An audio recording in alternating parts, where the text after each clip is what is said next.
Okay, if I have a hot mic tonight and everybody can hear me, somebody give me a thumbs up and let me know.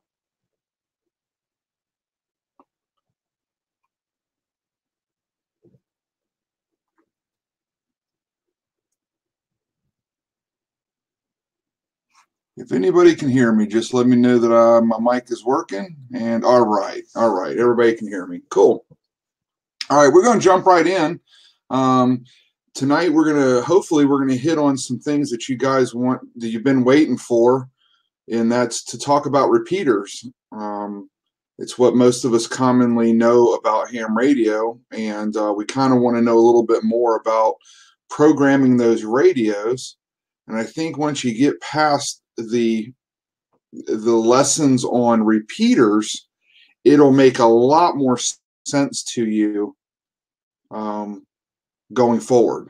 So until then, if I were to tell you about tones and offsets and you hadn't taken this class and you wanted your radio program to learn how to program it, you wouldn't have any context to it.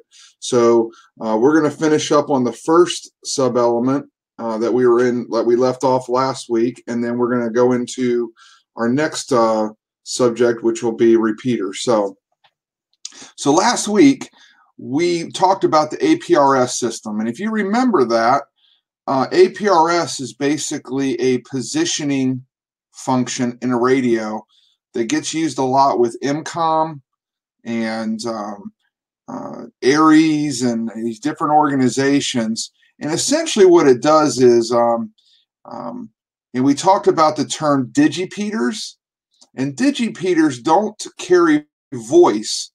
Their sole purpose really is just to carry digital signals, and primarily it has to do with APRS. It's constantly receiving and transmitting the position of radios that have APRS capabilities.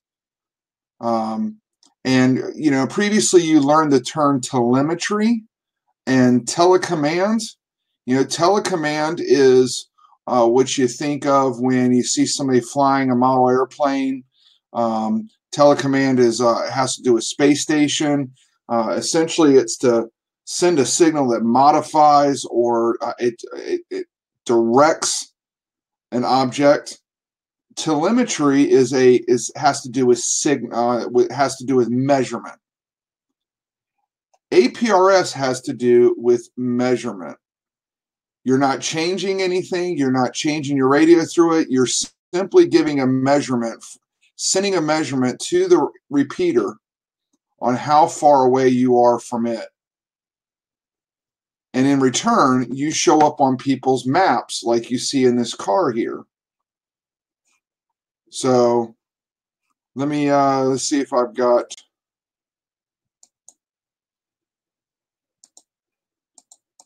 There we go. I'm sitting there just gibbers. And I had it on the wrong screen share for you. So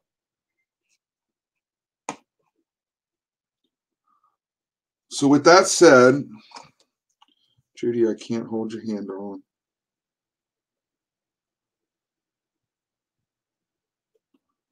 All right. Okay. This is a time when everybody texts me and calls me and messages me that they're having technical difficulties. So, and I have to kind of give them a cold shoulder for the sake of those of you that made it. So let's keep rolling. So, we got some folks that haven't been taking the first two classes. They're going to come in. They're going to miss some stuff, but you know what? They're just going to have to pick up on it and get the remainder of this. But so I'm going to go through all the test questions.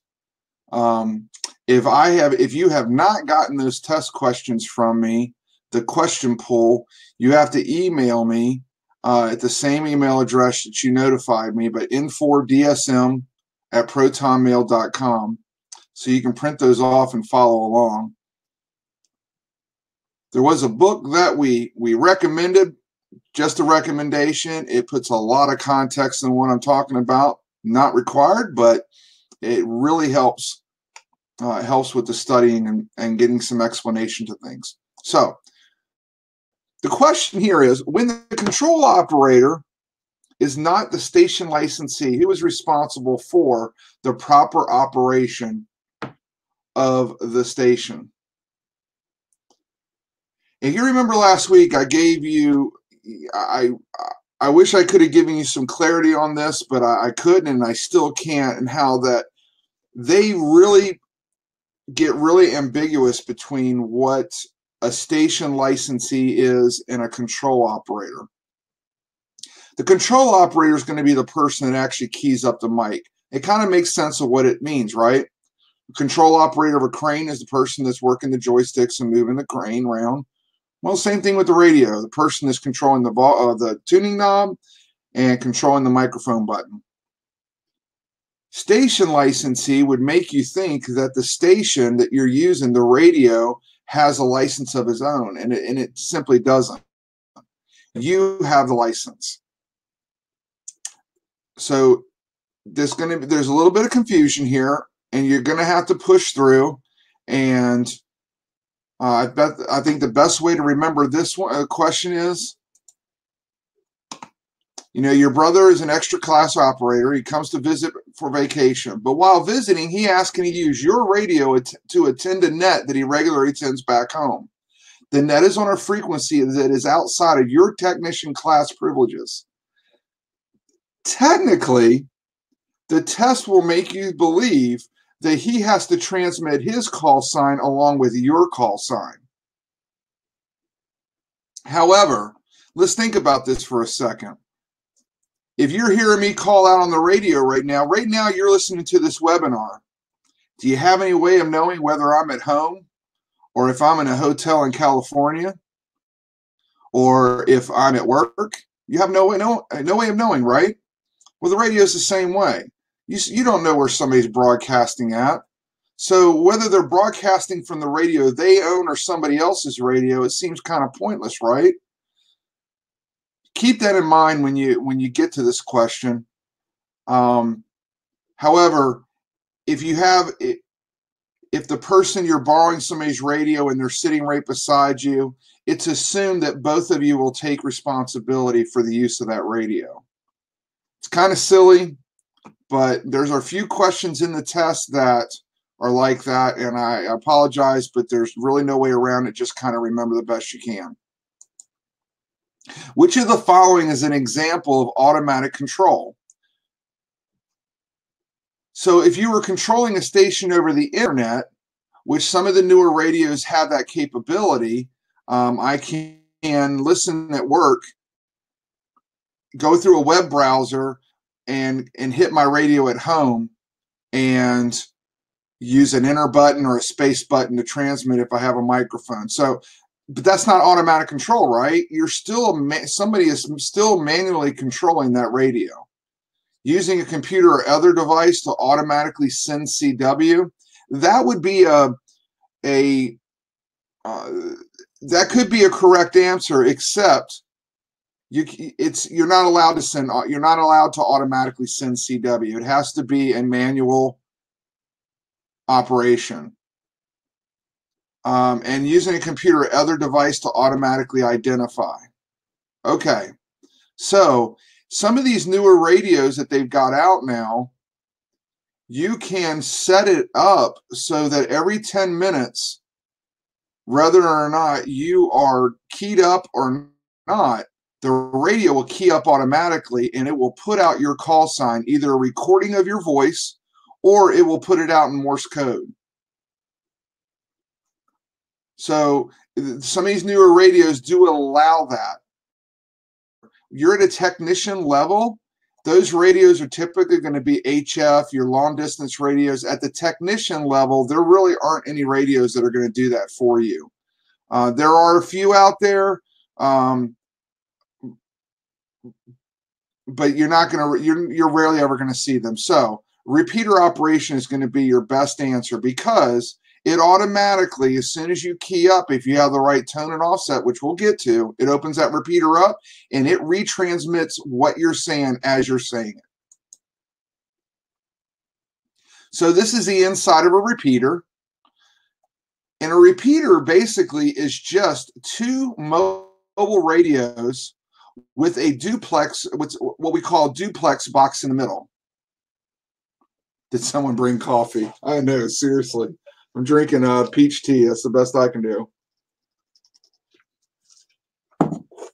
So a repeater, you would think, would be some, high-tech piece of equipment. And there are some repeaters that are that way. But your typical repeater that a Baofeng is going to key up and talk into is a very simple operation. It's 2 radios. It has a little box in the middle called a duplexer. You can also call it a dispatcher. And what it does is you got one radio on one frequency, and you have another radio on another frequency. One of those radios is listening, and the other one is transmitting. The duplexer in the middle, the dispatcher, handles the traffic. And that's what you're seeing inside this box here.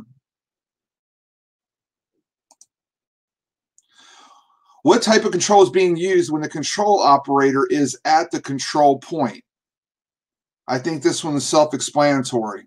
If the control operator is at the point of control, he's locally operating it. I think if you read it, some of these questions, when you take the test, just stop, take a breath, and read them thoroughly. A lot of times your answer is going to be in the question itself. If you just think for a second, you're nervous. A lot of things are going through your brain. Am I gonna pass it? Just settle down and calm, because you can retake this test. If you don't pass, you can take it again that night. But local control means control operators at the point of control. Which of the following is an example of remote control as defined in Part 97? So remember, in Part 97 is our rule book. Is Ham Radio's rule book. I believe that those of you that I sent class materials to, I sent you the Part 97. What you're doing right now is you're taking a test that is hitting on all points of that Part 97. If you read Part 97 from beginning to end, you're literally gonna take this test while you're reading. So this question here, in Part 97, it gets defined remote control as operating the station over an internet. That makes sense, right? We just said repeater operation is automatic. So controlling a model aircraft, boat, or car by amateur radio, you could think that might be the case. However, you're not allowed to do that.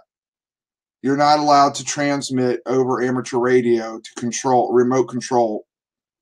You got to remember, let's go back a couple of questions that we had last week, and that is that the purpose of amateur radio is to talk to other people, right? To talk to other licensed individuals. You're not allowed to talk to the general public and put out, general announcements like Hot 105 or Kiss 93 would.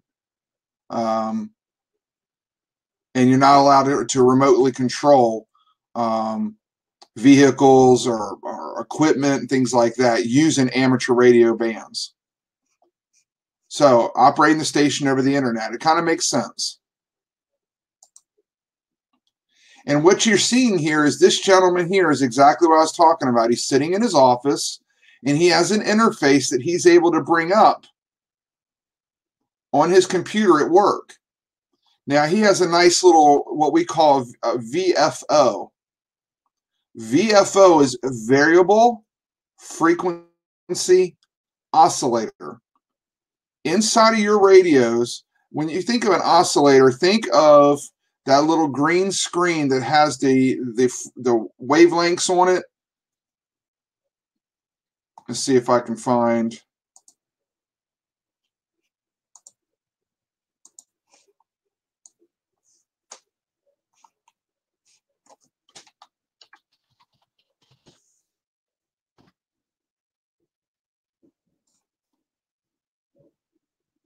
Okay, let's see if I can show you.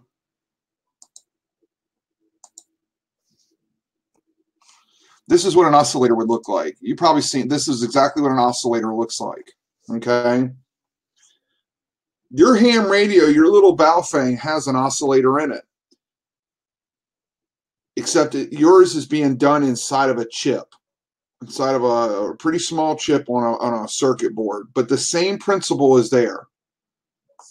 So I don't want to get too out of bounds here, but I just wanted to show you what an oscillator would look like.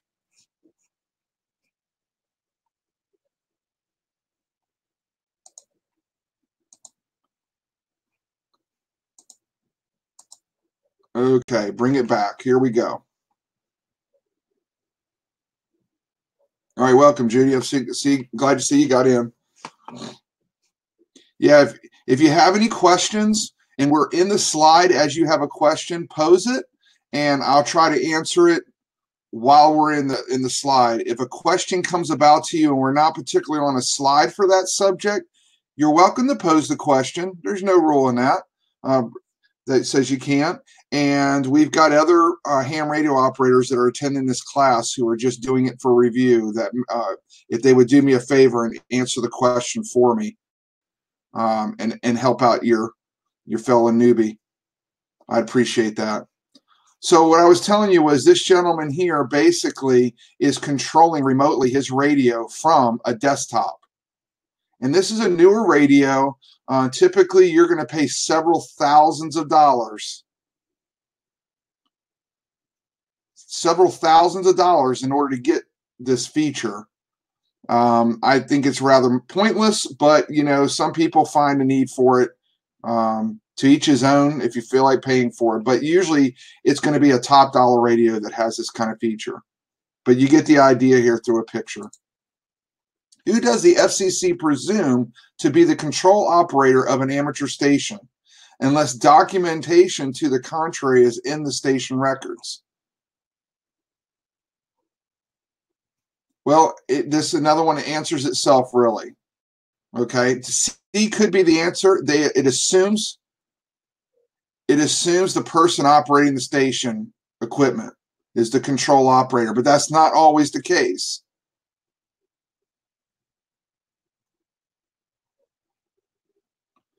The rule book assumes that the control operator is the person that owns the station. Like I said, there's some ambiguity here.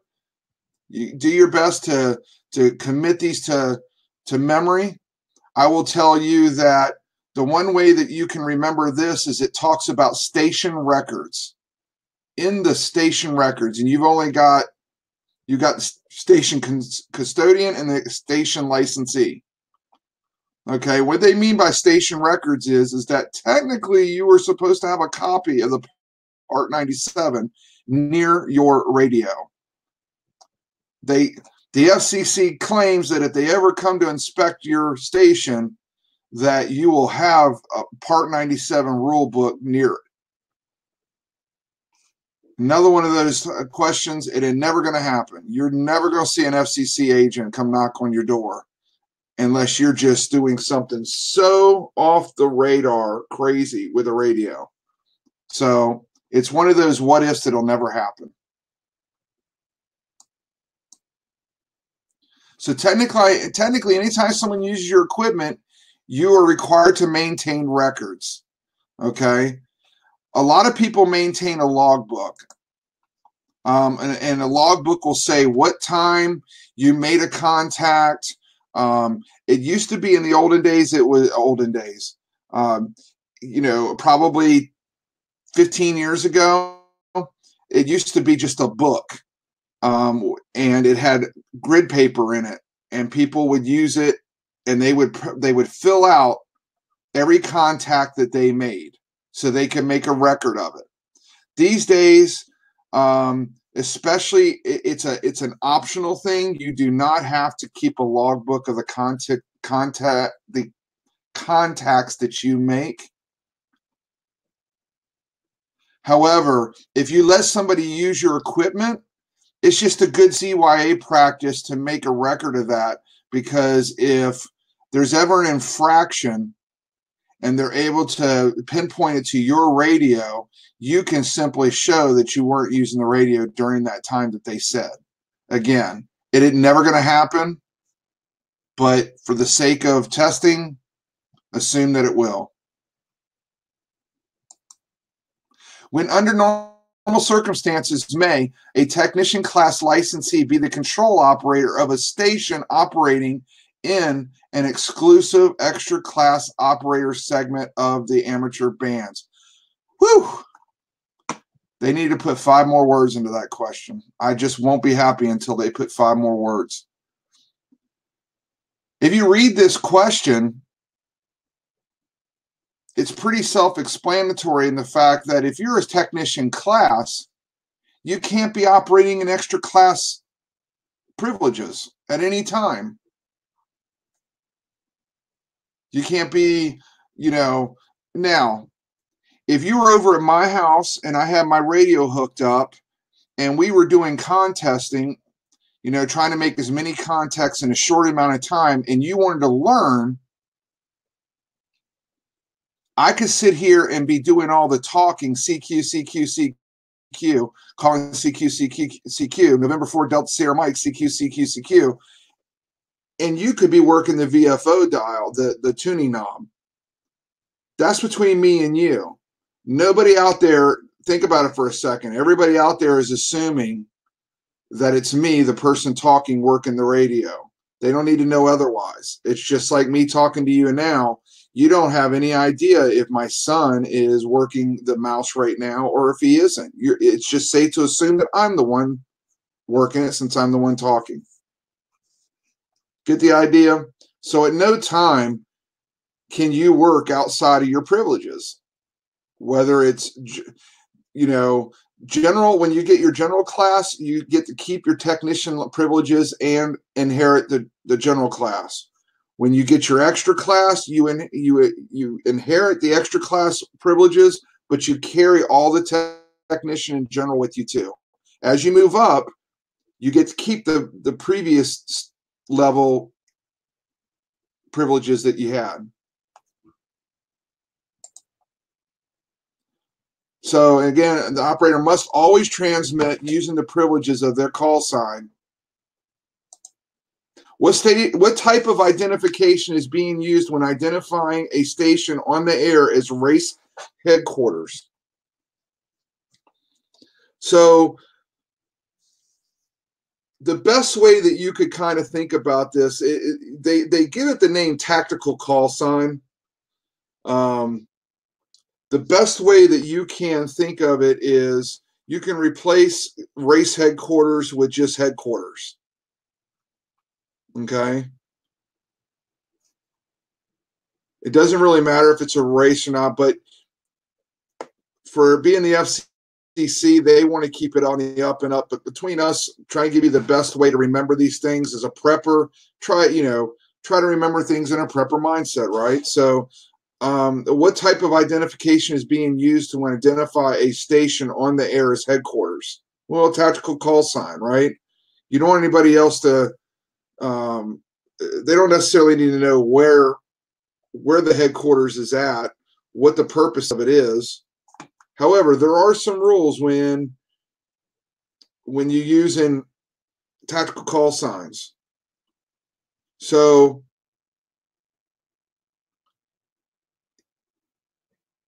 when I go to answer you, the way tactical call signs work is think in terms of a race, and you can call in and say station 1 to headquarters or station 1 to base. When I answer you, I can say this is base, go ahead station 1. But every 10 minutes, I have to give my call sign, N4DSM, operating as base, or N4DSM, base station. So you're keeping within the legal means that those that aren't participating in the race that happen to hear your transmission, they are made aware of who the actual ham operator is using that ham frequency. When using tactical identifiers such as race headquarters during a community service net operation, how often must your station transmit the station's FCC call sign? Remember, this rule applies all the time. So there are actually a couple of questions in this question pool that refer to every 10 minutes and at the end of each communication.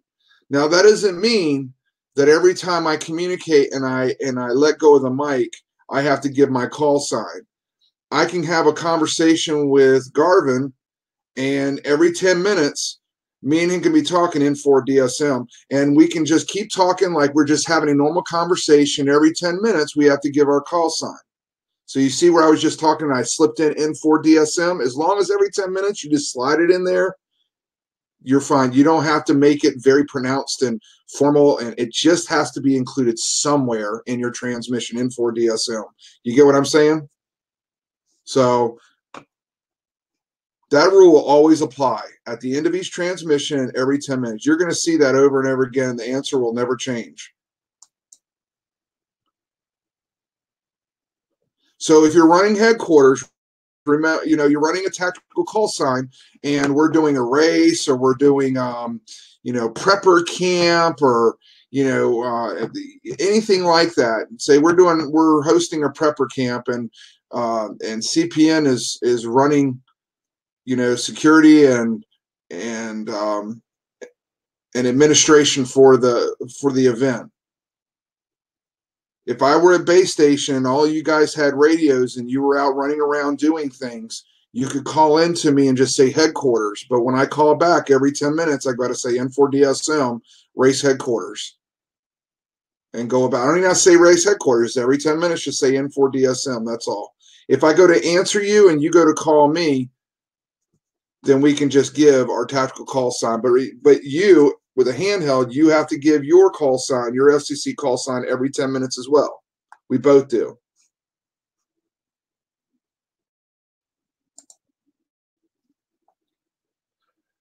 Now, I want to make something clear. If you're sitting there and you haven't been communicating, the only time you have to give your call sign every 10 minutes is if your conversation is more than 10 minutes long, right? If you're not using your radio and you're just going down the road and you're listening to it, you don't have to pick it up every 10 minutes and call in just because you're listening to the radio. It's only when you're transmitting and having a conversation with somebody and that conversation spans longer than 10 minutes do you have to provide it every 10 minutes. And then when you're done with your conversation with them, usually you can say a number of things, but usually if I'm talking to somebody, I'll say, this is N4DSM, clear on your last transmission. And then I don't have to say anything else. Then the other guy can say, okay, buddy, I'll talk to you later. Call me tomorrow night. And K4DAM, clear. So you can say a number of things. I can just say N4DSM, clear. And then the other party, K4DAM, clear. So as long as you just say the very last thing you say, or one of the last few words you say is your call sign. Enough of that. I know I'm hammering it, so let's move on. Which of the following is an acceptable language to use for station identification when operating in a phone subband? So the FCC test, when you see the word phone, think of voice. You pick up the phone and you call, and you're using your voice, right? They refer to that as phone. CW is Morse code. Since you have a U.S. issued ham radio license, you have to give your call sign in English. So if somebody is in Russia and they have a Russian issued ham radio license, they don't have to give their call sign in English. They may not even know English, right? But for you, because you are in America, you're taking this FCC test, U.S. FCC agency, you have to give it in English. It's pretty much self-explanatory. Any language recognized by the United Nations or any language recognized by ITU, remember we discussed that the ITU is a department within the United Nations. And it's International Telecommunications Union. It consists of member countries that get together and they agree on a a broad set of rules that and how they're going to cooperate. They're going to interoperate between the countries. You can talk in any language you want. So if your uncle is in Cuba and you're here, you're free to talk to him. You can talk to him in Spanish. However, you have to give your call sign in English, and he can give his in Spanish if his call sign has been issued in Cuba. And as soon as you give your call sign in English, go right back to yammering on in Spanish.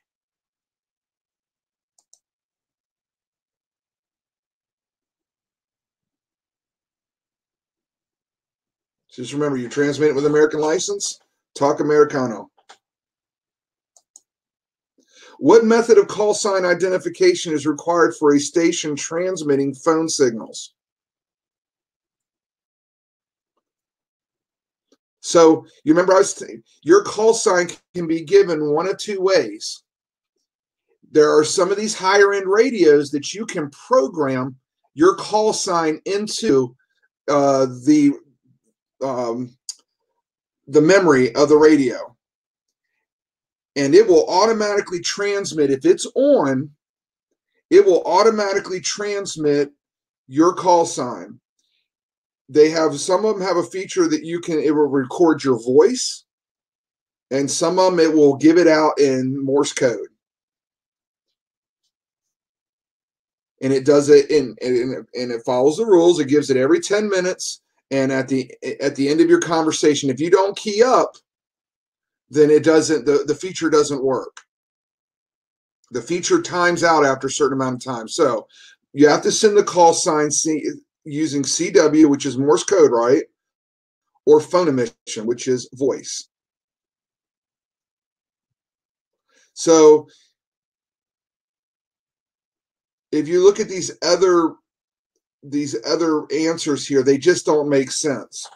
Send your call sign followed by the indicator R. What happens if my call sign ends in R? Kind of confusing, right?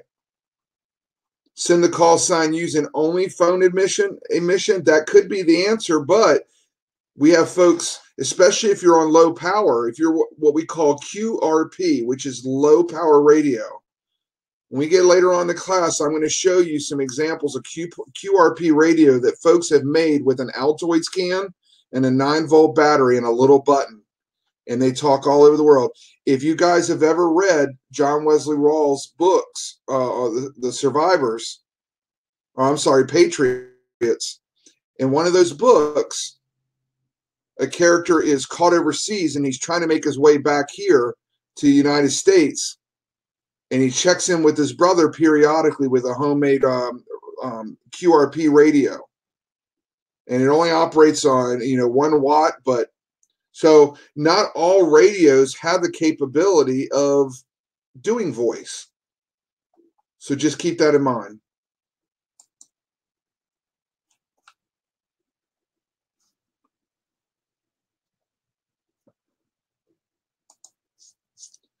Which of the following formats of a self-assigned indicator is acceptable when identifying using a phone transmission? The point that they're getting across here is that as long as you distinguish the indicator away from the call sign, you can do dash, you can do slant, slash, stroke, dot. You just have to give some indication so that people don't hear KL7CCW3. If you said that, people would not be able to make out the call sign. So you have to give some kind of indication. Just that's the point they're making here, is just there's no rule to it. As long as you make a distinguishment between the self-assigned indicator. When would you see a self-assigned indicator? So a good example would be Forrest just got his general license, okay? He's already got a call sign, a technician license when he walked into this place, the testing place. As soon as he took that test and passed it, they gave him a little piece of paper that said, "You've passed," he immediately can go out in his car or go home and he can jump on the HF bands and he has to give W4GAR slant, dash, dot, whatever, KG. Okay. And the G is that general. KT would be technician. The problem is that you wouldn't be able to use technician because you haven't got a call sign yet. So what would you call out with? Technician is the only class license that you have to wait until it shows up in the database because you don't have a call sign issued, right? It makes sense. But for upgrades, going from from tech to general or from general to extra, you just have to give this self-assigned indicator until your license shows upgraded in the database. But you can immediately get the privileges.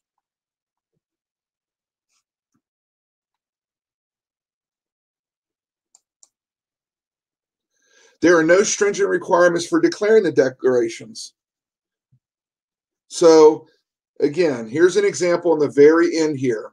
When I was a technician, I was I was N4 DSM. The moment I passed that, now when I could not transmit until the FCC gave me a call sign and it showed up in the database. As soon as it appeared, I was legal to anybody that went to look me up. Makes sense, right? If I'm not in the database, it's not a valid call sign, whatever I would be using. The minute I pass my general, I get to use this AG. Now, how I pronounce this little slash here, there's no rules for it. Just as long as I make it clear to you when I'm transmitting and you hear me, that you hear my call sign and you hear the AG, amateur general or amateur extra. Which of the following restrictions apply when a non-licensed person is allowed to speak to a foreign station using a station under the control of a technician class control operator?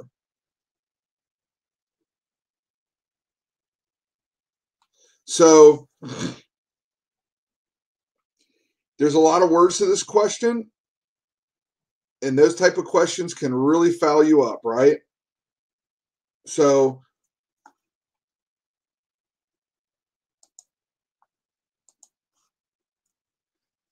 the best way to remember this is they're talking about a foreign station, okay? You want to speak to a foreign station. There's only one answer in here that refers to foreign station.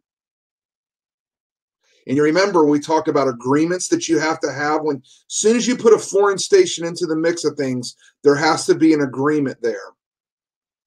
Okay? Now, if you transmit out and I say N4DSM, CQ, N4DSM, CQ, and somebody answers back from a country that is not that we don't have an agreement with, it's not on me because I didn't ask them to respond. They chose to respond. I hope I make that clear, okay? You won't be responsible for anybody that answers back to you. It's not your responsibility for the responses you get, only for the transmission that you make. So in this one, we got foreign station, and the answer has foreign station. Some of these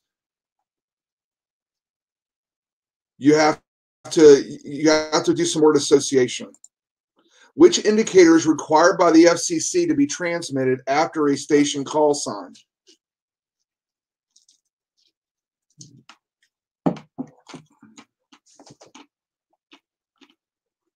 So this one has a little bit of ambiguity to it, okay? Let's go through the answers real quick, though. You never have to distinguish what kind of radio you're using, okay? You don't have to affix to your call sign M or H, mobile or handheld, or B for bass. You don't have to do any of that. It's nobody's business what radio you're using. If they can hear you, they respond, you can tell them, but the type of radio you're using is absolutely is moot. It has no Doesn't make it. Nobody cares. So we know you'll never hear a repeater using an R. C couldn't be right because your call sign will have the FCC region number in it. It used to be in the C. What they're getting at here is that when you used to get a call sign in it, if you got a vanity call sign, your call sign had to be in the region that the address associated with your call sign was in. Okay? See if I can get to, I'll show you a,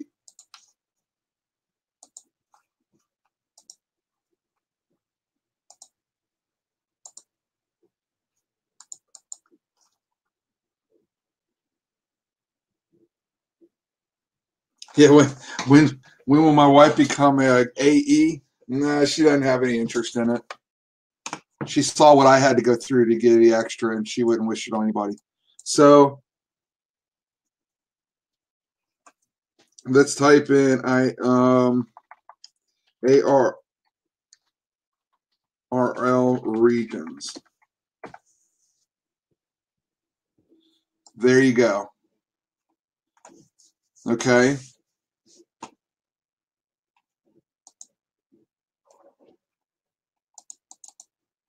Now, it used to be that as long as your address was in Virginia or North Carolina, you had to have the 4 in it. And if you went to go ask for a vanity call sign, your call sign would have to have the 4 in it.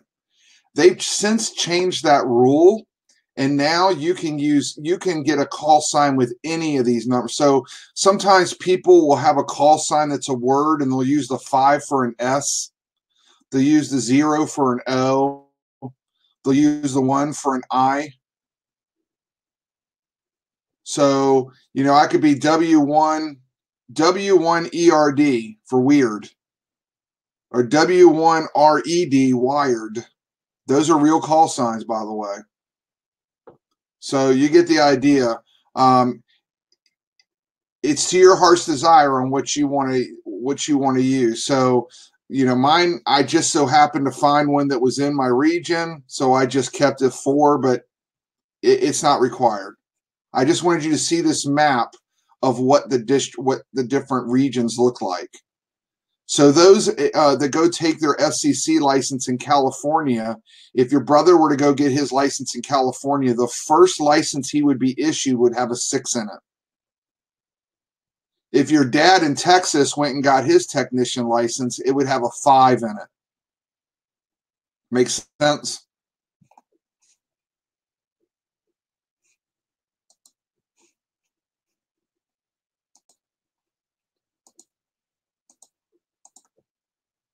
Okay.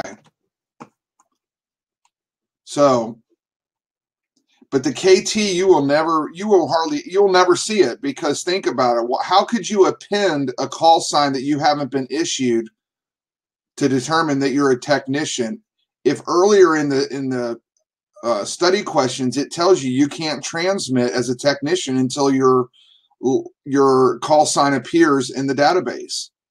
Well, if your call sign appears in the database for the correct privileges, why would you append it with anything? However, there are some circumstances where that could be the case. So in the AE and the AG, those are current. Like Forrest, his call sign is in the FCC database right now, but when he took his test last week, up until a couple days ago, he had to append the AG with it. Venus, your call sign is not issued to you once you pass the exam. Unfortunately, you have to wait. It usually takes a couple of days, but just for your technician, you have to wait until your call. That's one of the questions in the test. You have to wait until your name appears in the database. Okay, when you pass the test, they don't have a call sign to give you, because they have to turn it into a coordinator, and he enters the information in, and the FCC randomly spits out a call sign for you. So up to the point of you getting entered into the database, there's nobody will know what your call sign is. So that's I guess that's the best way to remember. Now, when you go in for an upgrade and you already have a technician license and you go in for an upgrade and you pass your general test, you've already got a call sign. All they're doing is going in, they see that it's an upgrade, so they pull up your current license and they just change your privileges from technician to general. They don't give you a new call sign. You keep the same call sign. They just change your privileges. That's all. Cool. Awesome. But it's just the technician one. That's all. The technician one, if you really think about it, though, you're walking in there, you have nothing. You don't have a license, you have nothing. And you won't have one until the FCC generates one. Now, once you get one generated, you have no control over what you get initially. Once you get a call sign, you can apply for a vanity call sign for your initials, your kids' initials, whatever you want. You can apply if it's available. And by the end of the class, I will show you how you go about finding if a call sign is available for you to pick. So with that said, let's move it on. What type of amateur station? So Sharon's saying, who uses AE? AE is for somebody that is upgraded to extra. So AE is amateur extra. Okay? AG is amateur general. So if you were listening to the radio and you heard N4DSM slant AE, that would tell you that I just passed my extra exam but it doesn't appear as extra in the database yet. But I get the privileges as soon as I pass the test. For an upgrade, as soon as I get confirmation, I get a little piece of paper. It's called a CSCE. I'd have to look it up real quick what that stands for, but it's basically your pass slip that you've passed. And that's good enough. That serves as a quote unquote temporary license when you upgrade. So just remember the E part. AE is amateur extra. AG, amateur general. So what type of amateur station simultaneously retransmits the signal of another amateur station on a different channel or channels? We're gonna get right into repeaters. I'm surprised that it was named here, but think about it. There's only one thing here. The beacon station, remember we told you a beacon station doesn't listen. It only transmits. So there are beacon stations out there that all their purpose is to keep time. Right offhand, I'm looking at it right now.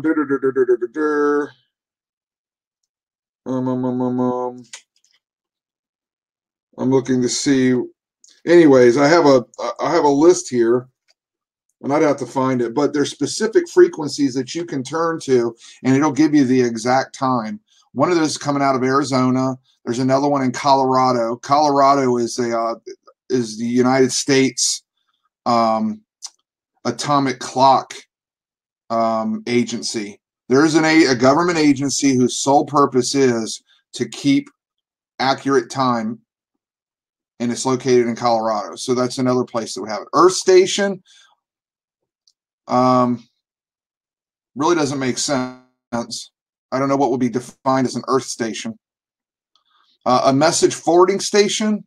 The problem with that, a message forwarding station is a repeater. Sometimes what you can do is there are repeaters that you can call into and store a message. And then with your Baofeng, you can type in the code for that repeater and get that message retrieved. You don't get to pick what message is kept in it. You can only retrieve what is being held as a message in the repeater. Okay? However, the key word here is simultaneously. So, and the way you know that is if if me and you are sitting there and we're across from each other and we've got Baofangs and I key up and I talk to a repeater, it's going to take about a second delay, but you're going to hear it on your radio across the room, right? So, again, simultaneously retransmits. And it can be on a different channel. Well, it has to be on a different channel. It can't, think about that for a second. It can't retransmit what it hears on the exact same channel it hears, right?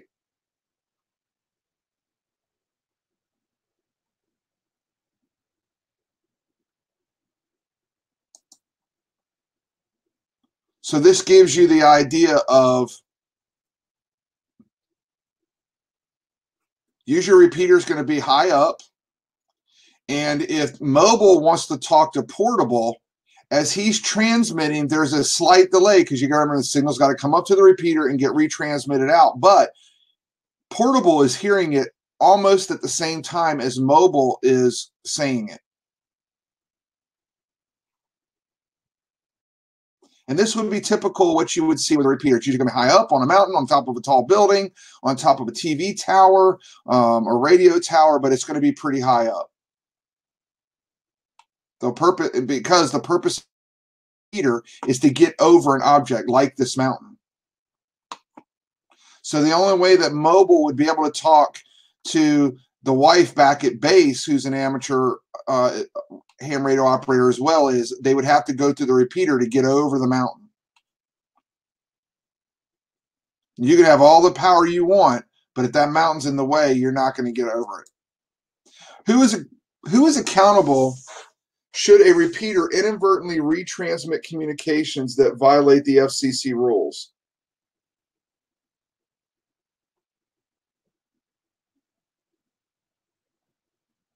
So let's think about this for a second here. A repeater doesn't make up words.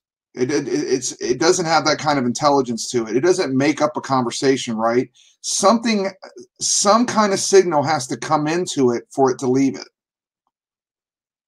Because of that, wouldn't it make sense that the origin of that signal would be responsible for that signal? So the repeater doesn't violate the rules, the FCC rules. The person that originated the signal, who sent it into the repeater and out, is the one violating it. So a repeater has no way of knowing whether or not I'm licensed or unlicensed. It's only going to repeat what signal it hears. However, the person that made the transmission, who is unlicensed, is ultimately going to be the one responsible.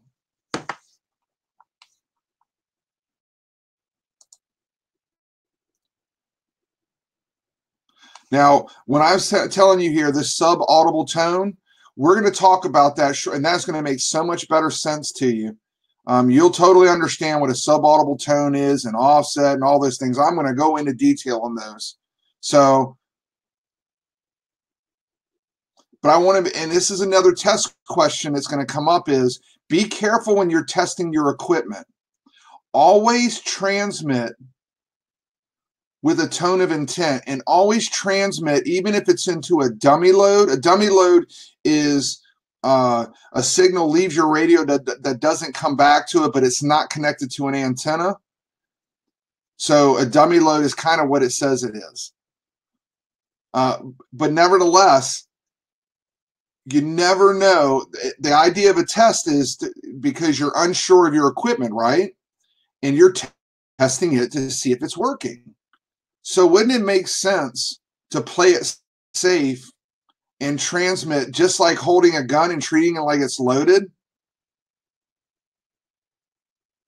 So you think on those terms, just like a gun, we handle it like it's always loaded. Transmit on a radio as if somebody's listening to you. Just don't get on there and say, hello, hello, mama, mama, bobana. You can't do that. So, to which foreign stations do the FCC rules authorize the transmission of non-emergency third-party communications? Any stations whose government permits such communications. Okay? the best way to remember this question is, and the answer to it is they're talking about foreign stations, for one. So you know that the word government is probably a permissible word to be used in the answer. But at this stage right now, you're not you wouldn't know what countries are in Region 2. You wouldn't know what countries are in Region 3, or both of them, right?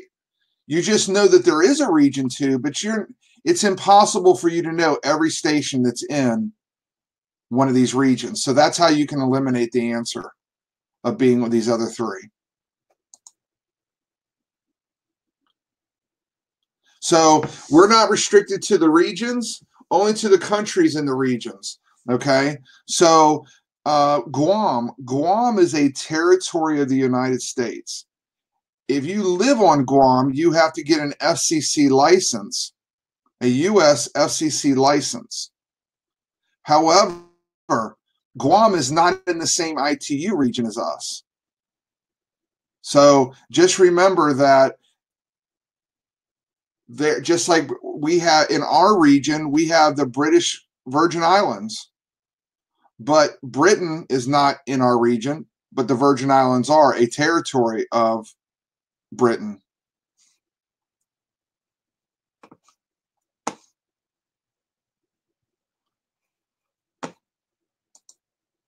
How many persons are required to be members of a club for a club station license to be issued by the FCC? There has to be 4. This is a real easy one to remember because think about the 4 top positions a club would have officer-wise, right?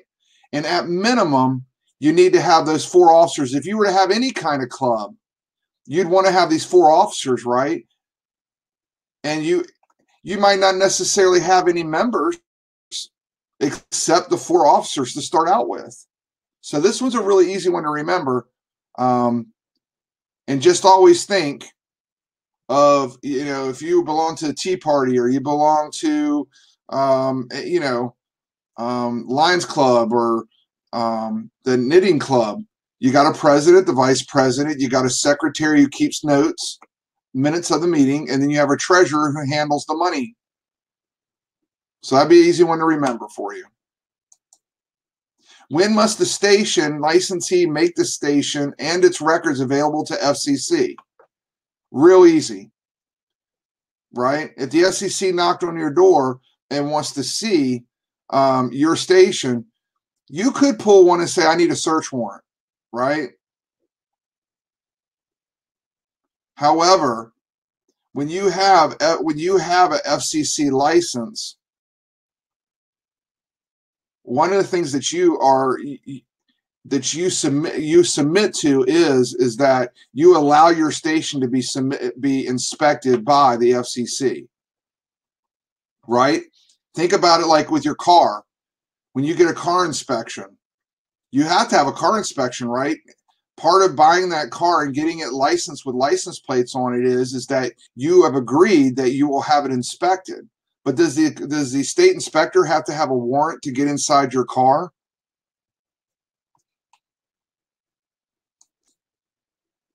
But they'll rarely ever pay you a visit, and almost never happens out of the blue. If the FCC comes knocking on your door, it's like the game warden. You're busted.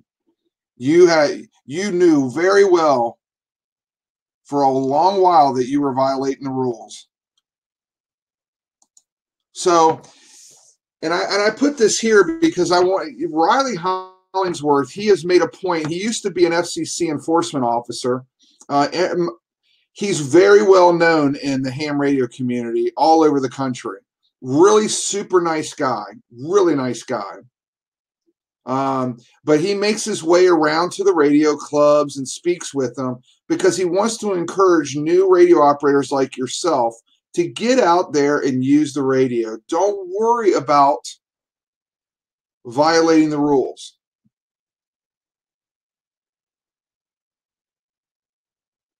He told us, my wife was there with me, that he doesn't worry. You're nickel and dime to him. You're not even an Egg McMuffin to him. He wants the steak dinner. He wants the filet mignon. He wants the $50,000 fine.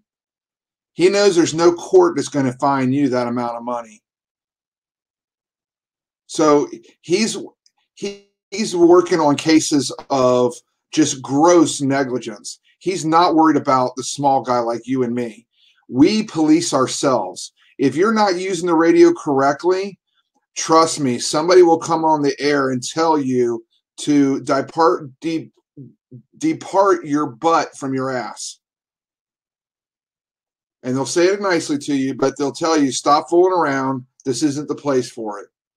If you keep keying up and keep being being a jerk on the air, they will get two of their buddies and they will triangulate your signal, what we call fox hunting, and they'll just simply locate you and knock on your door, or they'll send a letter to the FCC and they'll be the eyes and ears of the FCC. But again,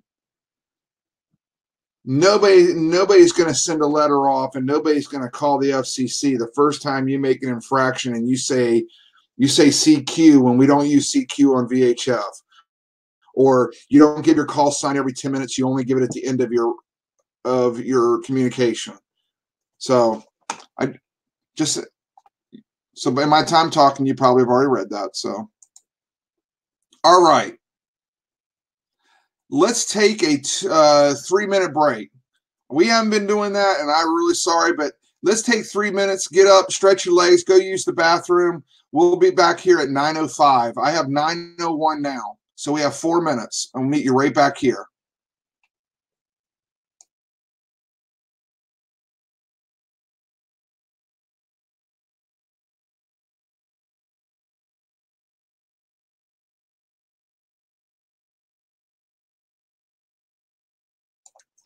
For those of you that are still with me that don't have to use the bathroom or anything, ask away, ask a question. This will be your time to get caught up on anything that wasn't clear to you.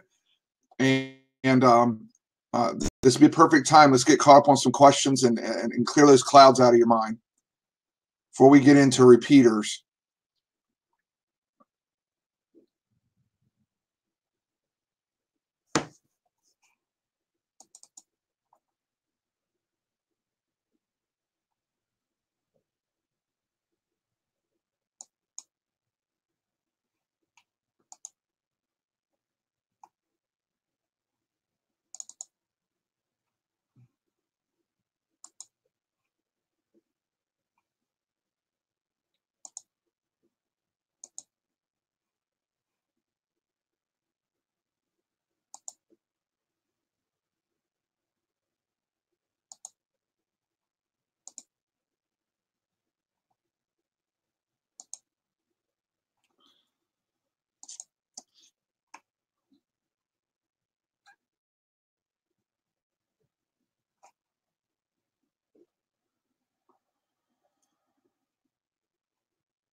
All right, we got a couple more minutes.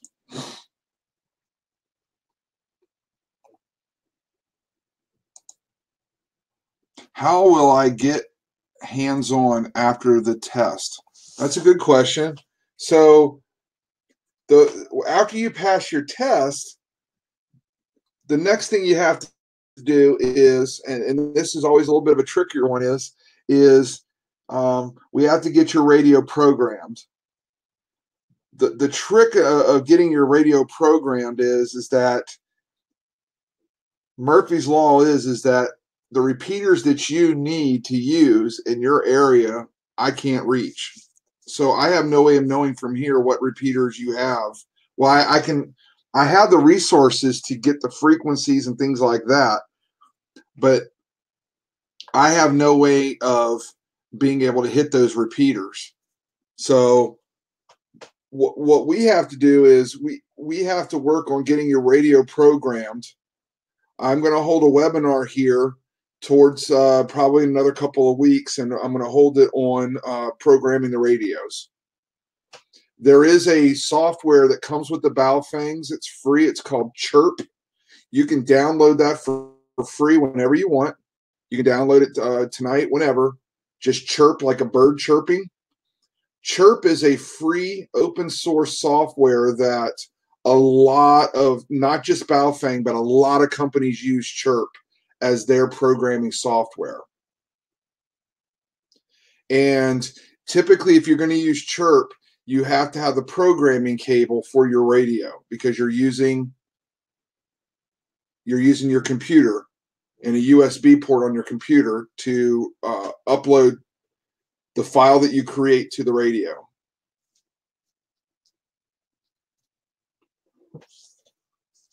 So what I'm working on right now is I'm trying to get your city groups to send me a comms guy so that we can teach them how to program radios, and then they can create an image of the radio, the repeaters in your area, and they can program your radio. It only takes a minute or two to program them.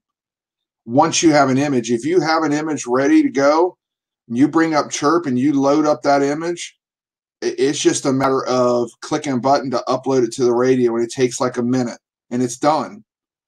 However, because there's one of me and there's thousands of CPN members, it's absolutely impossible that I can program everybody's radios. So I'm waiting for the city groups to send me a comms person who has a ham radio license. What I've been getting so far is I'm being sent folks that don't have a ham radio license. So it's kind of a pointless to make me my comms guy.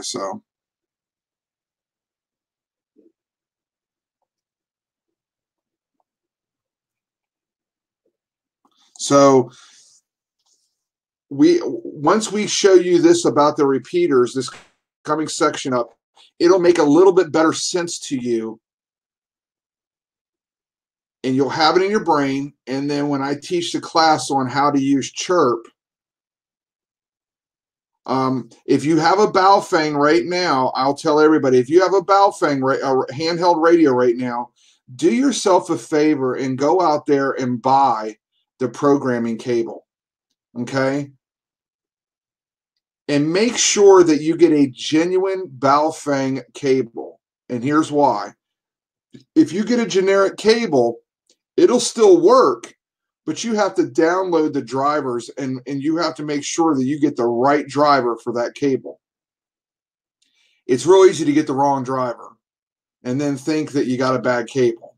If you get a genuine Baofeng cable, has Baofeng written on it, I say the best place to get those is from Amazon, and it tells you the seller is Baofeng right underneath the title of the item.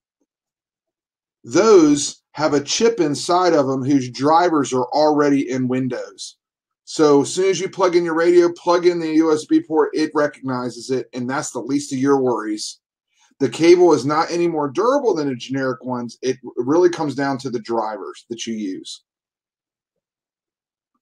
And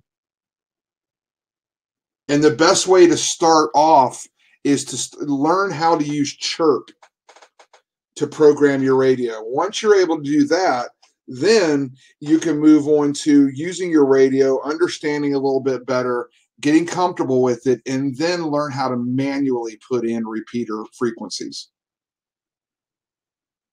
So, with that said, let's jump into this next section.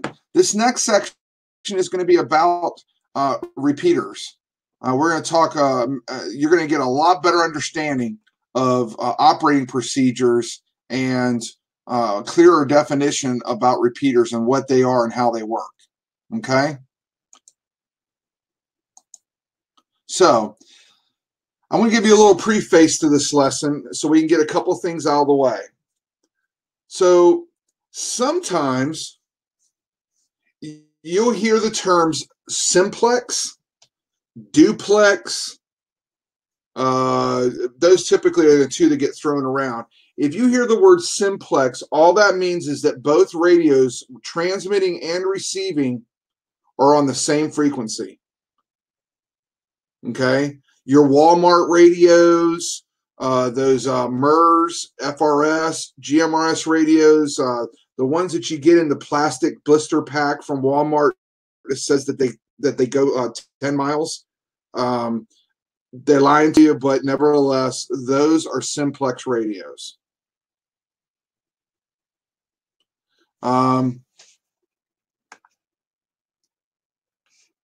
So I put a little example here just to show you. This would be simplex operations. Okay. Now, I'm a real person. I'm not a by the book kind of person.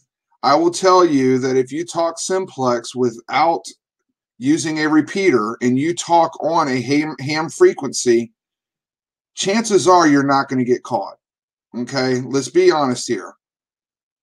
Chances are you're not going to be caught as long as you know that the frequency that you are talking on isn't one that is a current repeater frequency. It's not a transmit or a receive frequency for any repeater in your area. Okay?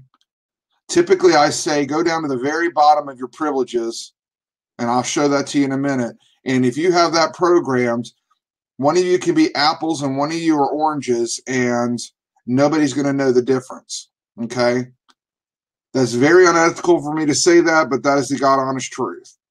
When you put repeaters into the mix of things, now you're putting that signal out to a much broader audience. Okay? So if you have simplex you have radios dialed in for simplex, and you guys go camping and you have two Baofangs, you can talk back and forth to each other at the campground, and chances are you're not going to stir any attention because those Baofangs aren't going to get that far out. And I would say be smart about it and have nicknames for each other. Don't use your real names. That makes sense, right? So, but simplex operations is the simplest that you can get the receiving and transmitting radio on the same frequency. So when you transmit, the other radio is listening, and when the other one radio is transmitting, you're listening. When we introduce repeaters into the mix, repeaters just simply repeat your signal so that it can go farther. And there is no set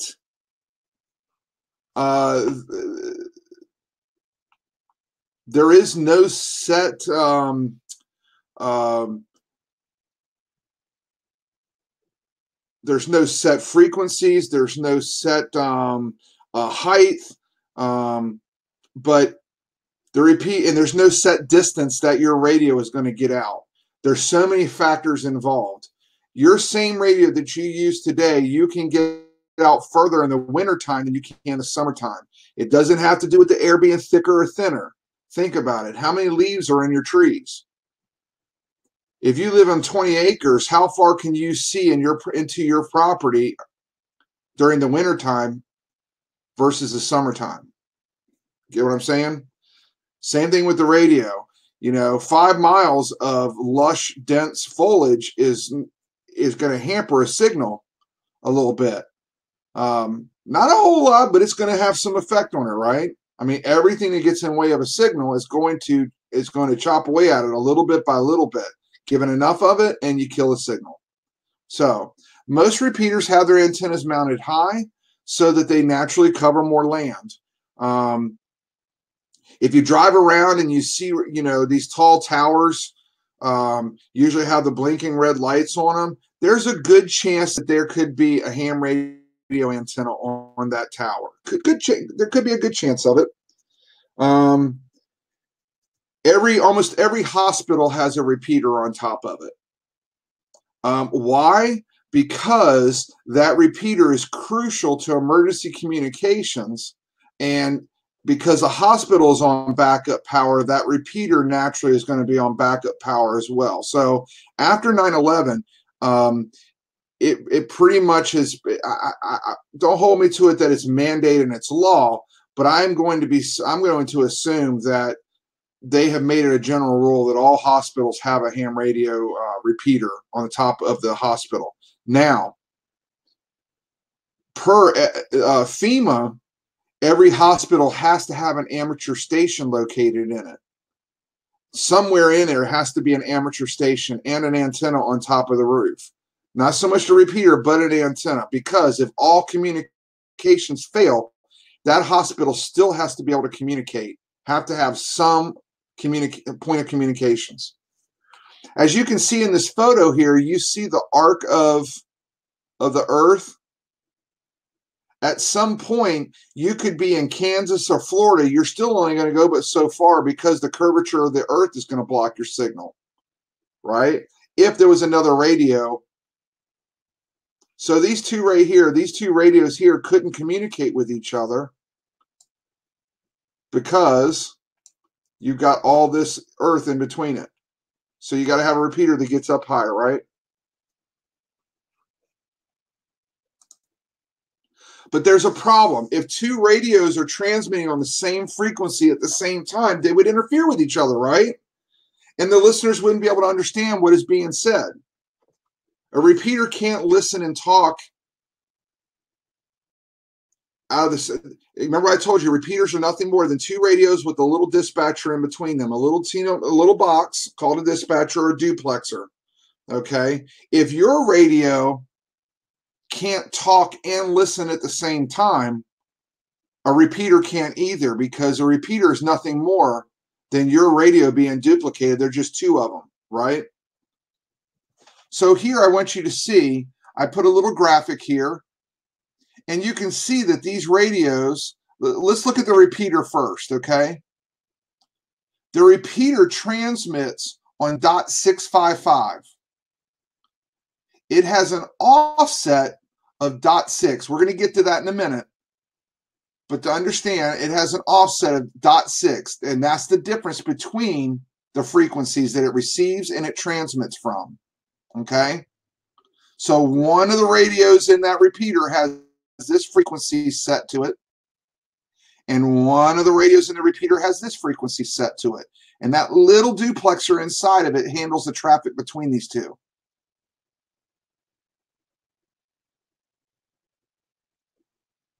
So, if the repeater's transmit frequency is .6, then the radios, your handhelds, the audience of that repeater has to receive that frequency. Okay? So on a repeater, its transmit frequency is the receive frequency for the operators in the area using that repeater. That can be a little confusing. It can get a little twisted in your brain. It does me. I admit, sometimes I get a little confused.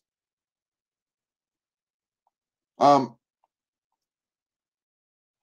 whatever the frequencies are for the repeater, it's opposite for the handhelds and for the mobiles. Okay. I want to leave it here just for a second, so you guys can, if you're like me, sometimes when you look at a diagram and look at the picture, you can, and somebody shuts up, you can look at it and see.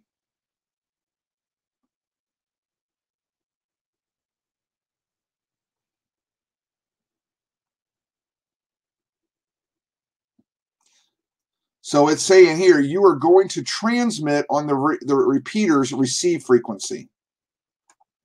Okay.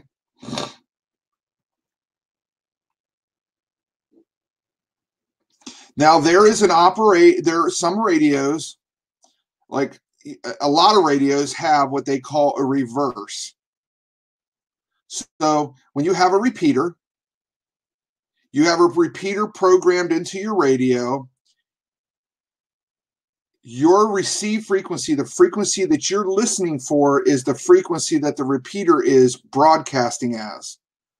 You can hit a button called reverse, and you can switch that. And it enables you to be able to hear the traffic that is coming into the repeater. If you have a good enough radio and a good enough antenna, you're able to reverse that setting. So now that your receive is the same as the repeater's receive, and your transmit is the same as the receiver's transmit. However, on those radios that have the reverse function, you can't transmit when you activate that reverse function. So in other words, you can't be a jerk and take over the repeater's operations and key up. It kills that feed. It kills your mic when you go to reverse. It just enables you to hear the traffic that is coming in. So sometimes you can get somebody who might be near you, but they can't get into a repeater, okay? And you're doing a net, you think you kind of know who it is, and they can't get into the repeater, but you know they might be close to you. If you hit reverse, you're able to hear them talk. And then you can unreverse it, and you can check in for them. Does that make sense? It's just a feature that radios have. Not all of them have them, but a lot of them do. It doesn't make it very expensive to do it either. It's just some of them have it. But it's a very useful tool in helping each other. And when we get further along in communications for CPN, we're gonna touch on that to help each other out.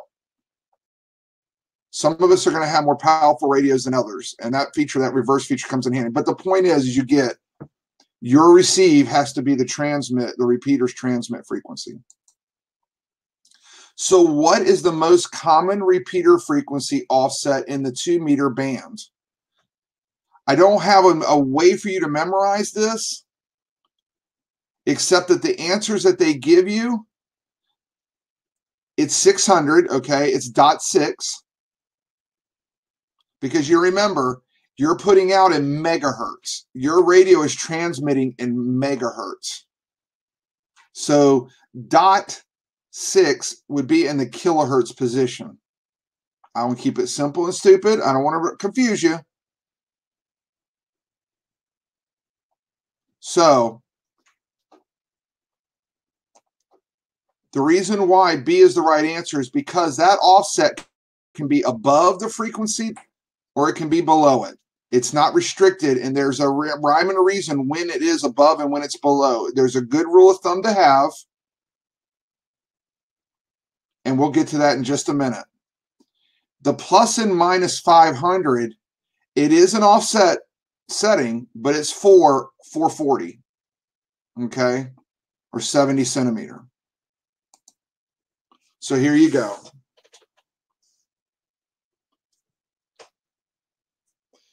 So I'll just say, let's get off of let's try to step away from the Baofeng radios and shopping for them right now. That's kind of like putting the cart before the horse. It's real easy to do. I'm not bothered by it, but don't get yourself distracted and miss something that might be valuable to you. Okay, so in this last question, it gave you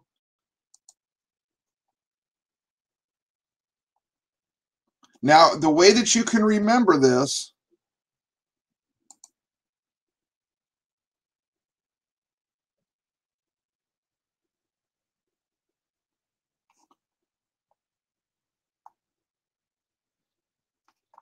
trying to think of a better way to memorize this. For me, I've done it long enough that it's just almost like it's just committed to memory. It's not something I tried. You program enough radios, you know it after a while. I'm going to show you in a little bit here, and maybe it might help explain this a little bit more. But for 2 meter, remember, how do we know it's 2 meter? What frequency is 2 meter? You remember when I told you divide 300 by 2, you get 150, right? So 150 megahertz is around where the 2 meter band is, right? So on the 2 meter ham band, these frequencies are 600 kilohertz. On other bands, the offsets are a little bit different. This is where I was telling you that the frequency can be plus or it can be minus 6. Just remember the .6, okay? You can get wrapped up in the 600 and the kilohertz and all that. The main emphasis, you're only going to be tested on these two right here. You don't have to worry about the offsets for any of these other ones, okay? You're only going to be asked about 70 centimeter and 2 meter, what the offsets on them are. And there are these next couple of questions, it'll address that. So you don't have to commit to memory all these, right? So, but as a general rule, if I hear a frequency and somebody says, oh, the repeater's transmit frequency is 147.52, I know that because it's above 147, that my offset is going to be 0.6 higher than what the transmit frequency is. 147 is the threshold. Okay? If the frequency is below that, the offset is below it. If the frequency is above 147, the offset is above as well. So you go up 600 kilohertz higher, or go down 6 kilohertz lower. Now, I know that some of y'all are sitting there scratching your heads right now saying, what in the hell? I get it. I really do. I can promise you, you're only going to get tested on 2 meter and 440, okay? And all you got to remember, I say all you got to remember, there's a lot you're trying to remember. I get that too. With 2 meter, remember the number 6. With 70 centimeter, remember the number 5.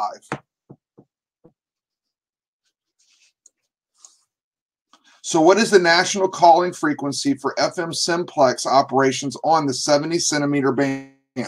I have no way for you to remember this. You just have to remember it. Okay? Well, 2 of these answers you can eliminate because they're not 70 centimeter band frequencies, and that's these 146, 145. A is the national calling frequency for simplex, but for 2 meter. Okay? So they're giving you the national calling frequency for simplex for both bands. Okay? However, they're asking you in this question about 70 centimeter band, which is what? It's 440, right? So you can automatically eliminate 2 of these answers right off the bat. So it only leaves these other 2.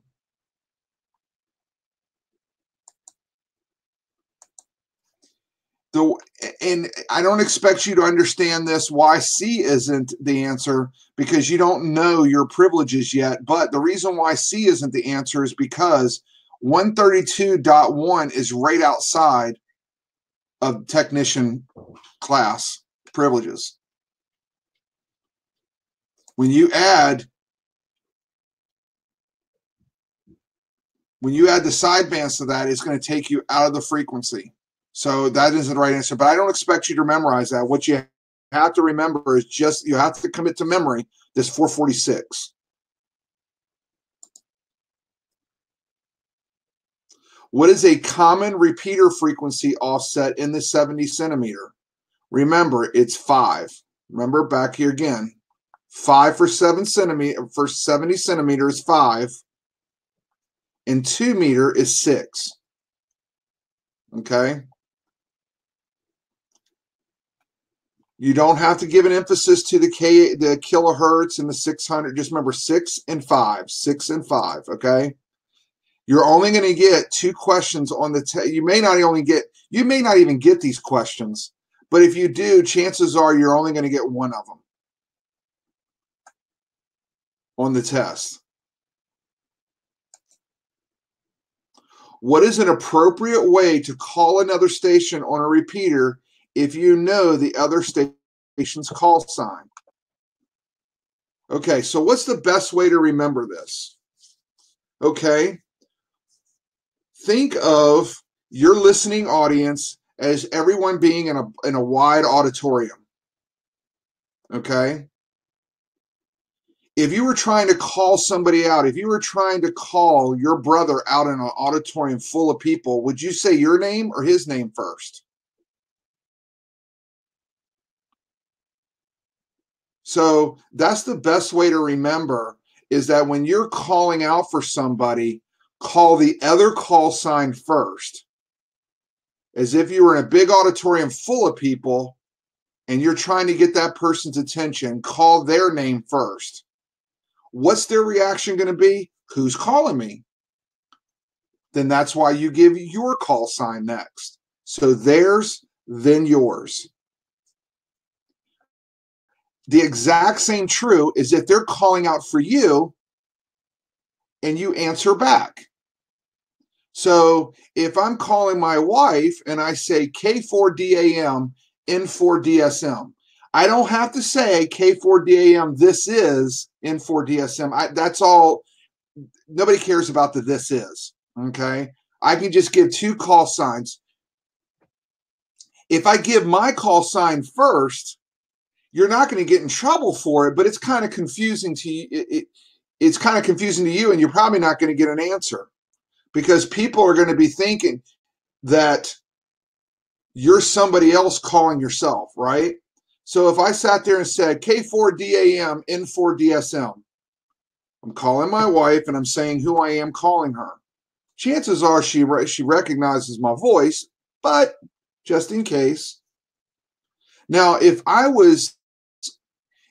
use my call sign first and I reached out and I said N4DSM, K4DAM, the listening audience would think that I'm K4DAM calling myself or calling N4DSM, which is myself. So you see how it's confusing. You can foul things up for yourself.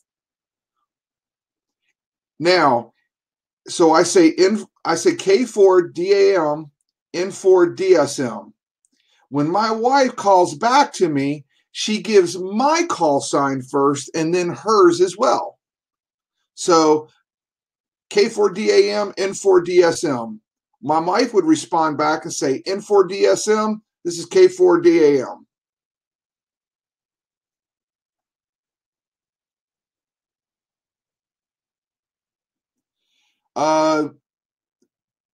Stephanie Kuhlman, so what is it for 70 centimeter? It's going to be 5.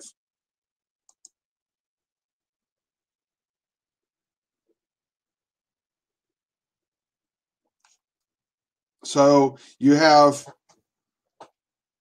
and that's really only, I can just tell you that these are the only two that you're going to have to commit to memory, okay? So it's not going to be a really tough one for you to have to commit to it. And again, when you get into, when I teach you how to use chirp, this will all make sense to you. After you programmed your radio a few times, in very short order, we will have a bunch of people in CPN that all know how to use chirp.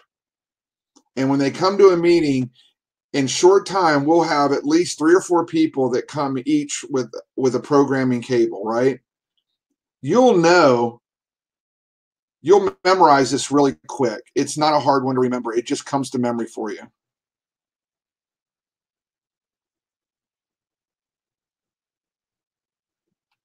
So there you go. Helen, great.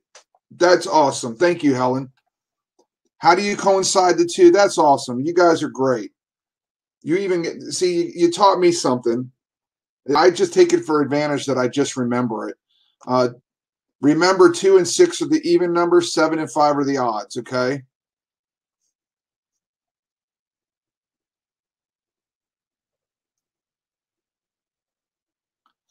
Right, Stephanie. The offset is still going to be, I'm going to get to what it is for 440, okay? I haven't talked about 440 and whether you add or subtract for 440 yet, okay? We just discussed the 2 meter side. So 147 was the dividing line. We will get to the 440 and what the dividing line for it is as well.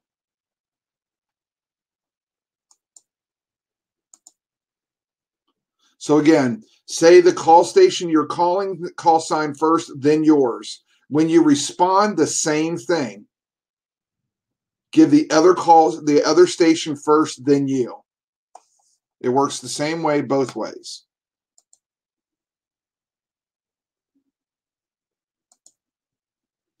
What must an amateur operator do when making on-air transmissions to test equipment or antennas? Remember what we said earlier. You want to always test. When you test, the whole premise of why you're testing is you're not absolutely sure whether or not your equipment is working. So if it is working, wouldn't you want to transmit as if it, with the assumption that it is working, just to be safe, right? So always properly identify when you go to test. If I test my radio, I'm saying CQ, N4DSM, N4DSM monitoring. Then I'll let go. I'll key up again, N4DSM monitoring. Let it go. Key up again, N4DSM monitoring. That in itself works just fine. Just N4DSM monitoring. Or you can say N4DSM for a system check. There's no really, with ham radio, there's being polite, but there's no set uniform vernacular. You could even say N4DSM, any station hear me? As long as you identify your station, right? Because what happens if you sit there and say, hey, oh, this is Pork Chop. Anybody got a copy? It doesn't make it, somebody's not going to see that as proper etiquette. And you might be getting out and somebody keys back and says, who's Pork Chop? And then you're like, oops, I guess it's working. So why not use your regular call sign? Every 10 minutes and at the end of your transmission. So if you're testing, obviously, because you're testing at the moment, every time you key up, you probably want to give your call sign. If you're just testing, because you haven't determined whether or not your test is successful or not, right? You just don't know whether your radio is getting out or not. And you go key it up and you say your call sign and monitoring and it's not working. And then you fidget with the antenna and you move the wire a little bit and you key up again. Well, that time you might have fixed it and it works. It's your second time calling out, but it's the first time everybody else has heard you. So for testing purposes, I would always just start out with your call sign and monitoring, or anybody listening, system check. You get the idea. The most important thing is your call sign. You want to identify your station.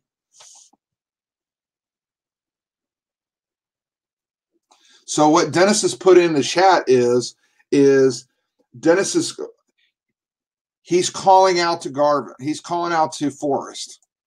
Okay. Forrest, before he got his call sign in the database, and as soon as he got home from taking his test, he had to append his call sign with AG.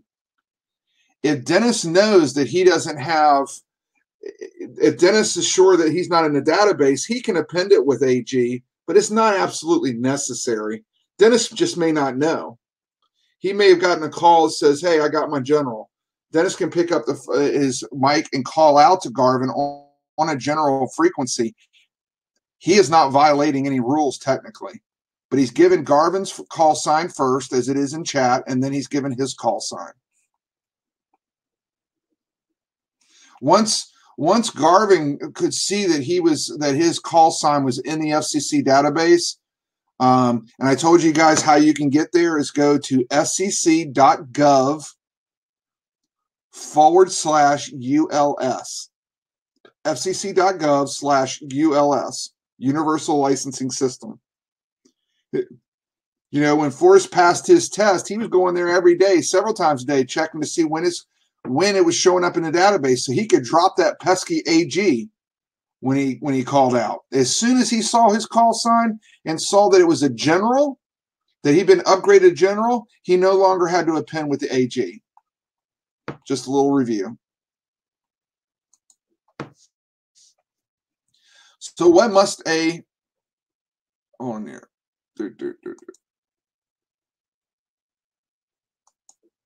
What must an amateur operator do when making on-air transmissions to test equipment or antennas?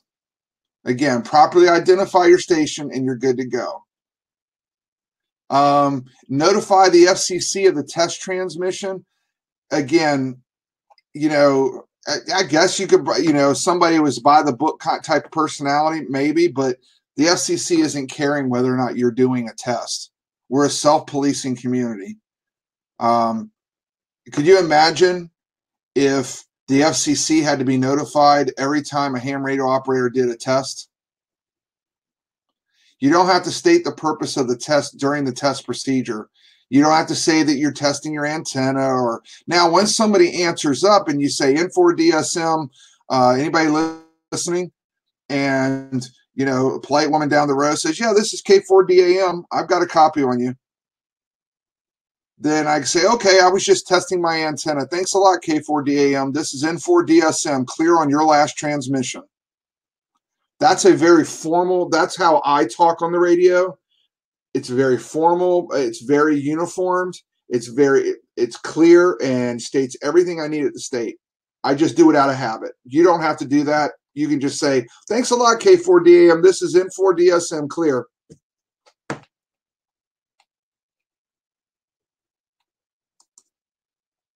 Which of the following is true when making a test transmission?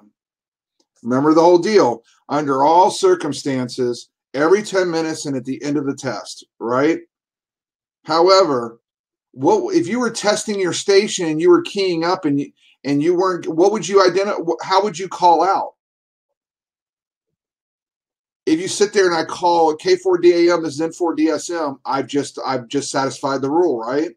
So if you're testing, what else would you what would you use to test as far as words go? So, but at least at the very minimum, every 10 minutes and at the end of a communication. Venus says, "Is my call sign the same as my transmitting station?" Yes. Remember, I was telling you that FCC test has a little ambiguity to it, and they make it sound like your station has a different call sign than the operator. Okay. And at one time, that possibly could have been the case. I've heard that when you're in the HF frequencies, you're supposed to have your call sign affixed to the radio in some way. It could be a piece of paper, your license on the wall next to the station, whatever. However, I've rarely ever been to any station ever seen their call sign. If I have, it's their kid made one out of clay for them, or a finger painting or something, or their licenses in a frame on the wall near their station. So to answer your question, is it the same as the transmitting station? Yes, because you are the transmitting station. The test wants to make it sound like if you if you come over to my house and use my radio, you have to make some distinguishment about that. Okay, for the sake of the test, follow along and play along with what they're doing, but that's not the case.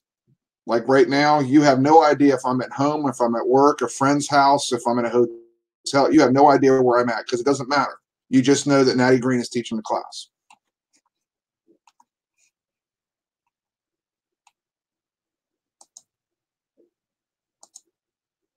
Since you are testing your equipment, you're probably unsure if you're getting out to anyone, right? So why not test the exact same way you would if you were intentionally calling some way? That way you're ensured that you're keeping it simple, you're keeping it by the rules, because what happens if you do key up and you do get out, it could come across as being rude to others when you were just testing your equipment. They don't know that you were testing your equipment. So just play along like it, every time you key up that mic, it's transmitting. I know I keep hammering some of this stuff home, but we're going to move on. What is the meaning of the procedural signal CQ? Okay. So I don't know of any other way to get this. It's real simple answer and real simple question, but CQ is just a way of calling any station. You're not calling a specific station. So in other words, if me and my wife wanted to talk to each other, I wouldn't say CQ, CQ, CQ, K4DAM, N4DSM, because I already know the station I want to talk to. I just call the station I want to talk to. So CQ is just a general quarters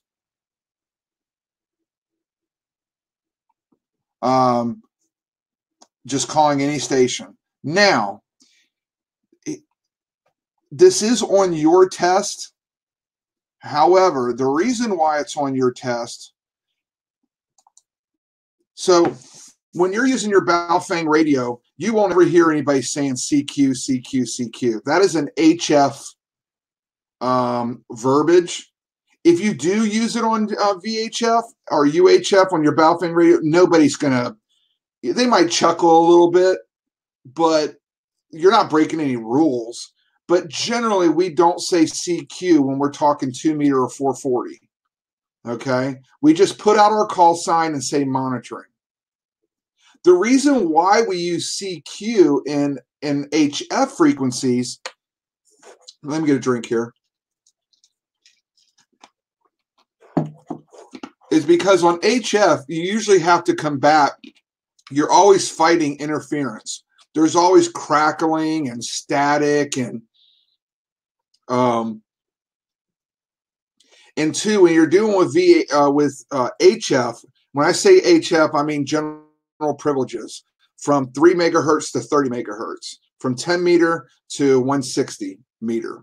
Okay, the big radios that you see on people's desktops, those radios, generally you say CQ, CQ, CQ. It's come about, CQ, we got CQ because of Morse code.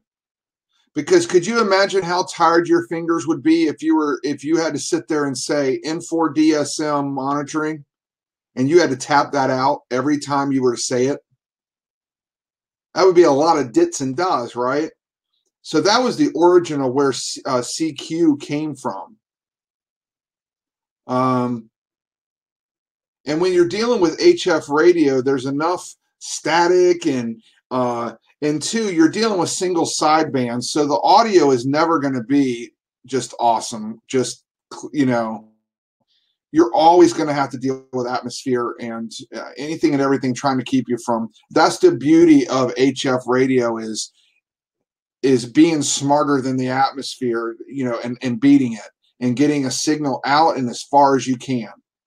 Because that signal is going out as far as it can, we say CQ, CQ, CQ because it's very distinguishable. You can just faintly hear it. And those two letters, C and Q, are phonetically are not the same. So they kind of stand out no matter how faint the signal is, which oftentimes it is on HF, you're going to hear CQ.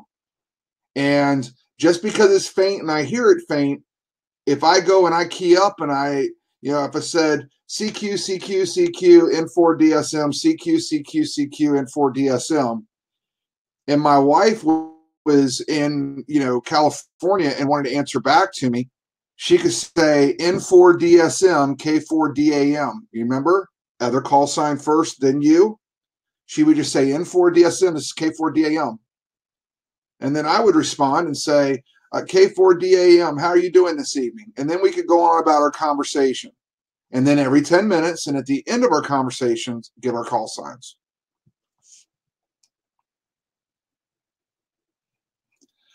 Well, okay then. I forgot it already. Oh, okay. So, like I said, when Forrest got his call sign, soon as he left the testing center and went home, he could jump on his HF rig and say W4, Whiskey 4 Golf Alpha Romeo / Alpha Golf. Boy, that's a lot to say, and because of that, you bet he's checking the database to see when he gets upgraded, and it shows him his general, and then he no longer has to use the AG. So CQ again was really needed to break through the clutter to let other know you were calling for traffic. But on VHF and UHF, on 2 meter and 470 centimeter, on 145 megahertz or 440 megahertz, you just say your call sign and monitoring, or call out to another call sign. That's all you have to do.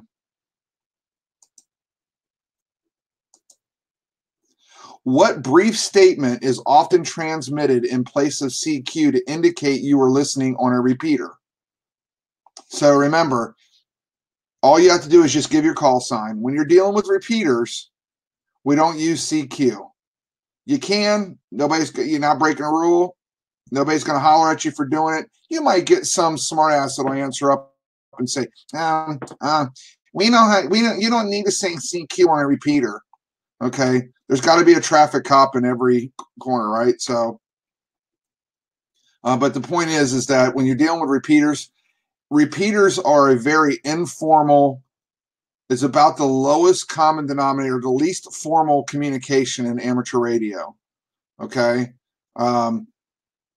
you're not using any Q codes. So this last one, this D, the letters QSY followed by your call sign. That's not. We don't use Q codes on repeaters. You can. There's times when you'll be talking on a repeater and sometimes the repeater's acting up and you'll say, hey, I'm going over to the .790 repeater. I would respond back and say QSY.790. So you can use it, but the general rule is, and the general practice is that you don't. But QSY is a legitimate term, and it means you're switching frequencies. And I'll tell you how you can. That's one of your questions, and we'll bring that up here. The reason why they're talking about CQ and they're talking is because on technician, you get a small sliver of 10-meter band of the HF band. You get a very small sliver of it, okay? And because you get a small sliver of it, they have to throw it in there. And right now, they're in talks with trying to increase your privileges so that you get more frequency to talk on. But remember, repeater, just give your call sign. What is a band plan beyond the privileges established by the FCC? So I've got a diagram here of what. Now you look here.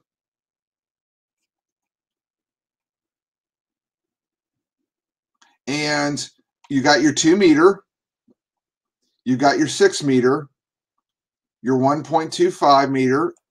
I'm looking over here at the far right. You get privileges in all these. Essentially, you get privileges on all these down the right side. Now, come over here to 10 meter, down at the bottom in the middle. You see 10 meter? You get a very small sliver of privileges in 10 meter.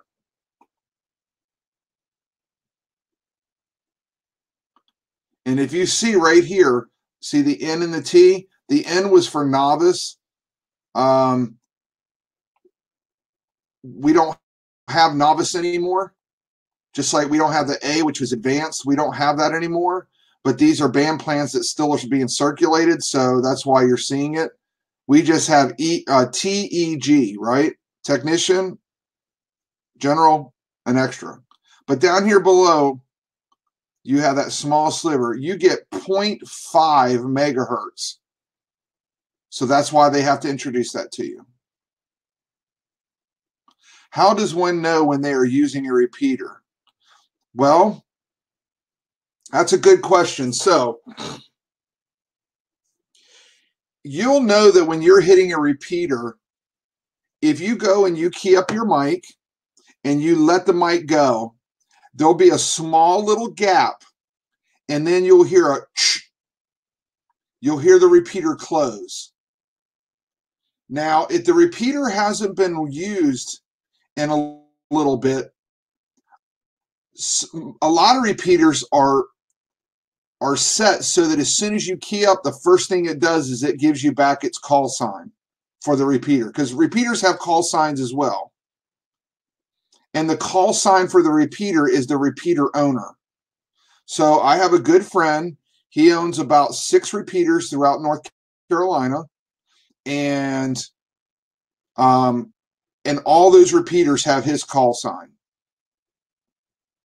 So when you key up, you'll know when you hit a repeater, provided that the repeater's been has been closed. The repeaters are set also. you remember, repeaters also have to follow the same rules every 10 minutes. Sorry, you guys have to hear my dog, my boxer, slurping water. Sorry. So repeaters have to follow the same rule. Every 10 minutes, it has to broadcast what its frequency is. Or, I mean, I'm sorry, what its call sign is. So if you're using a repeater in the middle of your conversation, the repeater will stop listening and it'll start transmitting and say, this is W4 BFB. And then it'll go back to broadcast, or listening again. So when do you know when you're talking on a repeater? Well, typically, because you should know what your frequencies are. But if you have 100 frequencies programmed into your radio, well, I could see where you want to put all your simplex channels together as a group, your MERS, FRS, GMRS together, and then after that, you want to put all your repeater frequencies. And most radios, you can give them an alphanumeric name. So what I would do is I would put like what county, I would give an abbreviation for the county, and I would put a V and then the number. So I'm in Anson County. I would put ANS V1 dash V1, and that would be my channel name. We'll get into all that later. Don't want to confuse you, but when you go to program your radio, you have a choice. You can give it a channel name, and it can show up on the screen as that channel name, or it can show up as the frequency. So how do you know when you're talking on a repeater? You key up, and when you let go, there'll be this gap, and then you'll hear the repeater close, or you'll hear the repeater give its call sign. And that's when you know you're talking on a repeater. So this is what the band plan looks like. Now, who makes this band plan? You see up here where it says dog slurps are only allowed to be transmitted if they're in. Too funny. I love how y'all noticed last week, was it you, Donna, that noticed that I was wearing shorts and I had a radiator behind me, as if you were implying that I was a fool for running heat and not having clothes on. I caught that later, but the radiator wasn't working. It wasn't plugged in. It's been sitting in here, just sitting in my office out of the way. So anyways, back to the lesson. We're almost done here. We got a couple minutes left. ARRL is our representation, I guess, to the government. Like, you know, your guns, you have the NRA to represent your gun rights. Leave that statement where it lays. But radio, you have ARRL. ARRL does not set the rules. The FCC does. But remember what I told you. Ham radio community, we are self-policing and self-administering. We take care of ourselves. So ARRL and FCC talk to each other. And whenever ARRL wants to, they advocate for more privileges like they're doing right now for you as a technician. They're right now having hearings to try to increase the amount of privileges technicians get. And they're trying to increase the HF. You remember that 0.5 that you got, the 28.0 to 28.5? They're trying to increase that because they want to encourage more technicians to get up to a general. And they want you to get a taste of what it's like. Right now, they claim that you don't get enough privileges on 10 meter, that it entices enough people to jump out of technician and get to general. ARRL they're located in Newington, Connecticut. And so they are our representation. They send you the letters in the mail. When you get your technician license, you will start getting stuff from ARRL to join them. They'll send you a welcome packet, and it has some really good information in it as like a little miniature guide to keep next to your radio to get you started. But when you join them, you get a magazine once a month, I believe, and they represent you to the FCC in your best interest. And whenever the FCC has issues or anything like that with ham radio, they go to ARRL, and ARRL comes back to us. So, anyways, this is the band plan. This is what it looks like. We kind of go by that. You'll live by this until you get acclimated with what you can and can't do. But there is a database or a phone app called Repeater Book. It's free. You can download it. I will also tell you that there is a phone app called Echolink. Echolink is a really cool app, and as a technician, you're allowed to use it. In order to fully use it, you have to give a legitimate call sign. But once you put the call sign in, all repeaters in the country, around the world, that are connected have what we call an Echolink node. You can go through this app, you can go on a computer, and you can talk through that repeater. So on my phone, I can be at work, and if my dad is a technician, he's in Virginia Beach, Virginia, I can look for a Virginia Beach repeater, and I can converse with him through my cell phone to the repeater closest to him, and he hears it on his radio, or he hears it on his phone app, and he can talk back to me. So it's like a ham radio away from ham radio, and it allows you to talk to any connected repeaters throughout the world. And that is that's really awesome thing. So Echolink is the name of it. There are some radios. My radio, I have the capability of putting those frequencies in, those nodes in, and through my radio, I can talk anywhere around the world through my radio. Just Echolink radios. Don't want to confuse you, but there are radios out there that are capable of doing it. So, likewise, there is phone apps for you to study. You can just go into the Google Store or Play Store, and you can go into the App Store and just type in ham study. Just type in ham study, and usually you'll get 3 or 4 different choices. I don't have a preference. I would say look at the ones that have the highest ratings. I think like I have Android, so 4.7, 4.8 on a scale of 0 to 5. Get the highest rated one, then you're getting a good one. And all these questions we're going through, you can use it to randomly generate questions and help you study. So this is the band plan.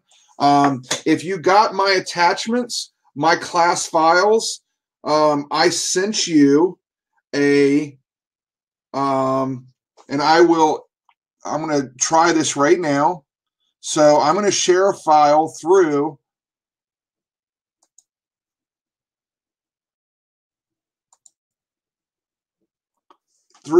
the interface. See if you have an option to share files, and see if you see one for technician class test pool. Whoops, let me do the band plan first. I'm going to do the band plan. There we go. And see if you are seeing anything that says technician frequency privileges.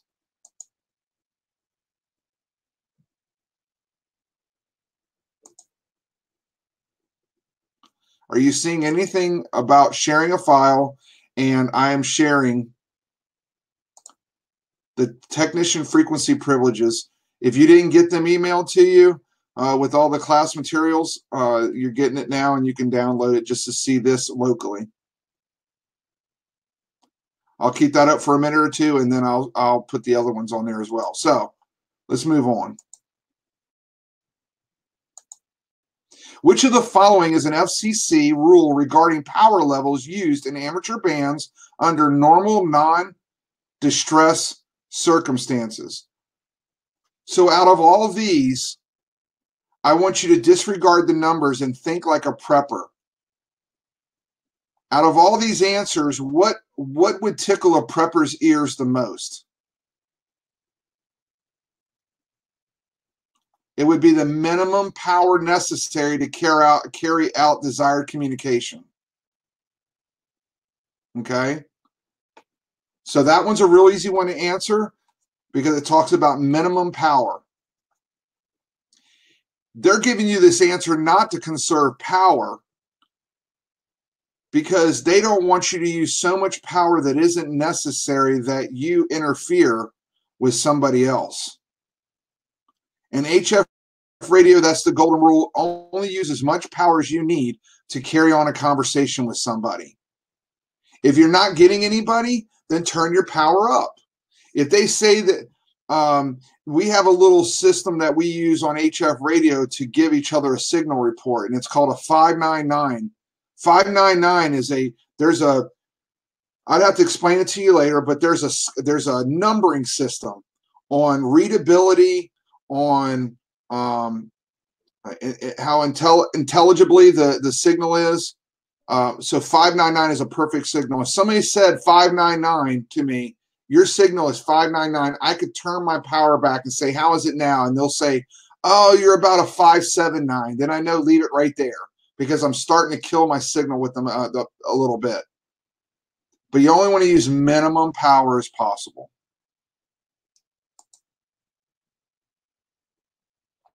So again, keep your prepper mindset and use minimum power necessary in order to conserve. That's the way you should remember it. Okay, so I'm going to stop sharing this file. And for those of you that did not get the question pool, I'm going to share that one now.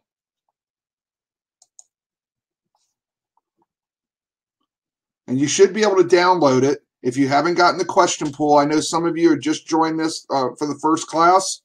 You can get it now. Which of the following is a guideline to use when choosing an operating frequency for calling CQ? Okay, let's go through the procedure of when you turn on your radio and you want to start using it. What would you do first? So the first thing you would do is you would listen to make sure if anybody else is using the frequency, right? If you were at a table with 10 people and you wanted to talk, what would be the first thing you would do? You'd listen for a second to see if anybody else is having a conversation. Now, the second one, the first thing you want to do, very, very first thing, is make sure you're in the right bands. You want to make sure you're in the right privileges, okay? That's before you do anything. Once you know you're in the right privileges, check to see if a conversation's going on. You don't want to just hop right in while a conversation is going on. People are going to let you know how rude that is. And if somebody comes back and you do hear somebody and you haven't heard them for a while and you remember their call sign, sometimes you can ask them, hey, K4DAM, are you still using this frequency? Simple as that. So all these answers are correct. And when you look at these three, they make sense. All these things are what you are you're keeping etiquette, you're being nice, you're being professional about it. So none of these are incorrect. So all these choices are correct. What is the term used to describe an amateur station that is transmitting and receiving on the same frequency? Remember, we talked about Simplex?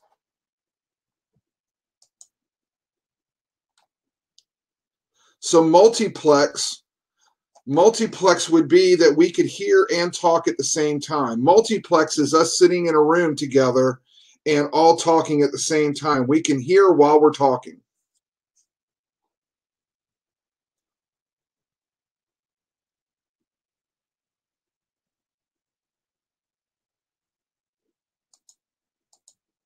What is the term used to describe the use of a sub-audible tone transmitted with normal voice audio to open the squelch of a repeater? Okay.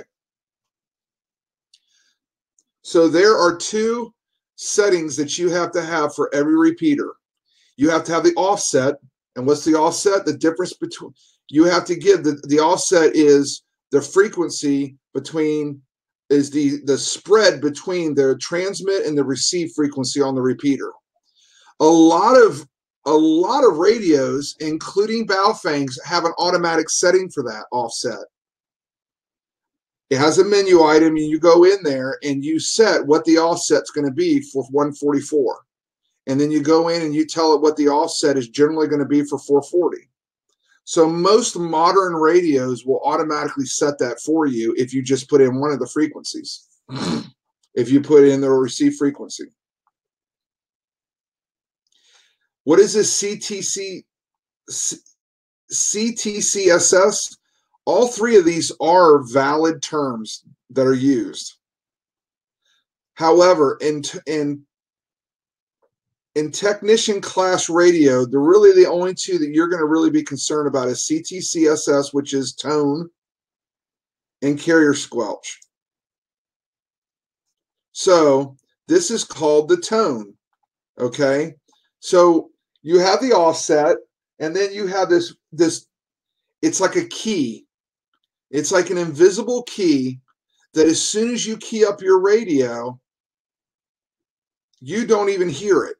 And neither do other people, because when you key it up, you're not going to hear it until the repeater is, it is used to open the repeater. By the time you hear that person keying up and they've opened up the repeater, the tone has already been given. So nobody ever hears it. It only determines whether or not the repeater will repeat the signal. It doesn't have any impact on its ability to receive or transmit. It has nothing to do with any of that. All it does is just opens the door to the repeater and allows you in. And all this stuff is publicly broadcasted on Repeater Book.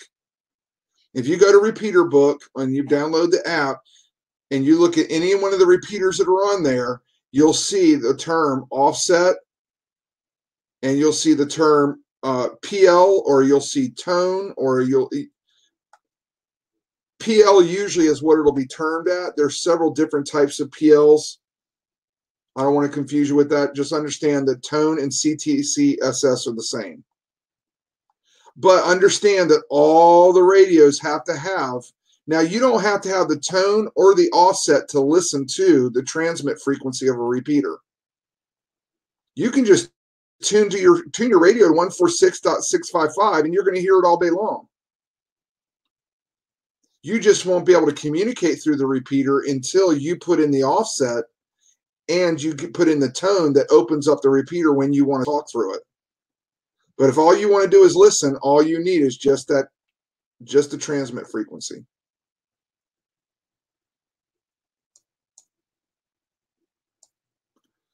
We're going to cut it off right here.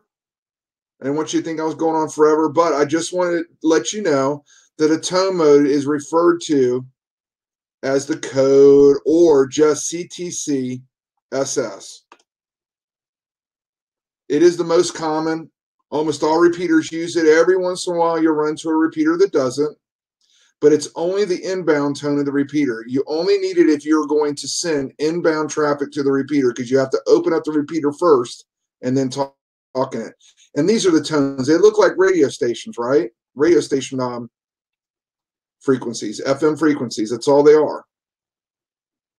So you can have two repeaters side by side, and both of them are 146.790, and they have two different tones. And you're not going to open up both repeaters. You're only going to open the repeater for which the tone that you transmit out. Okay. So with that said, we're going to leave it here. I'm going to make a mark that we are at T2B03. Okay. Open floor, open questions. Anybody got them? Bring them on. I'm here to answer any questions anybody has.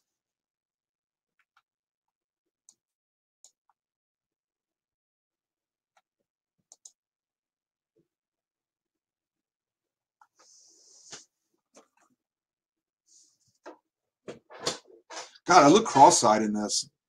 I almost look like I'm cross-eyed.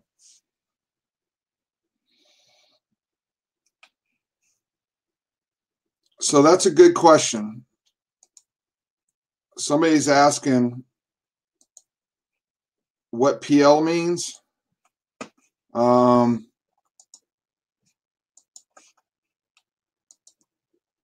you know what? I'm going to do like you could, and I'm going to put PL Tone into Google.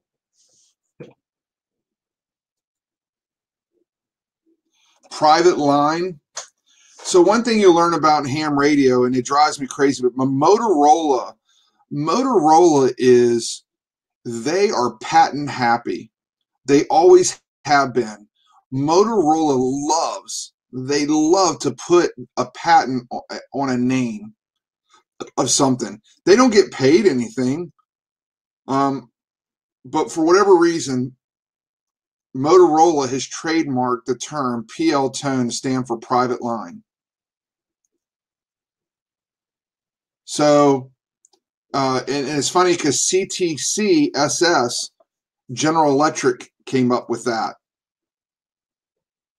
And CTC-SS stands for Continuous Tone Coded Squelch System. So Continuous Tone Coded Squelch System, CTC-SS.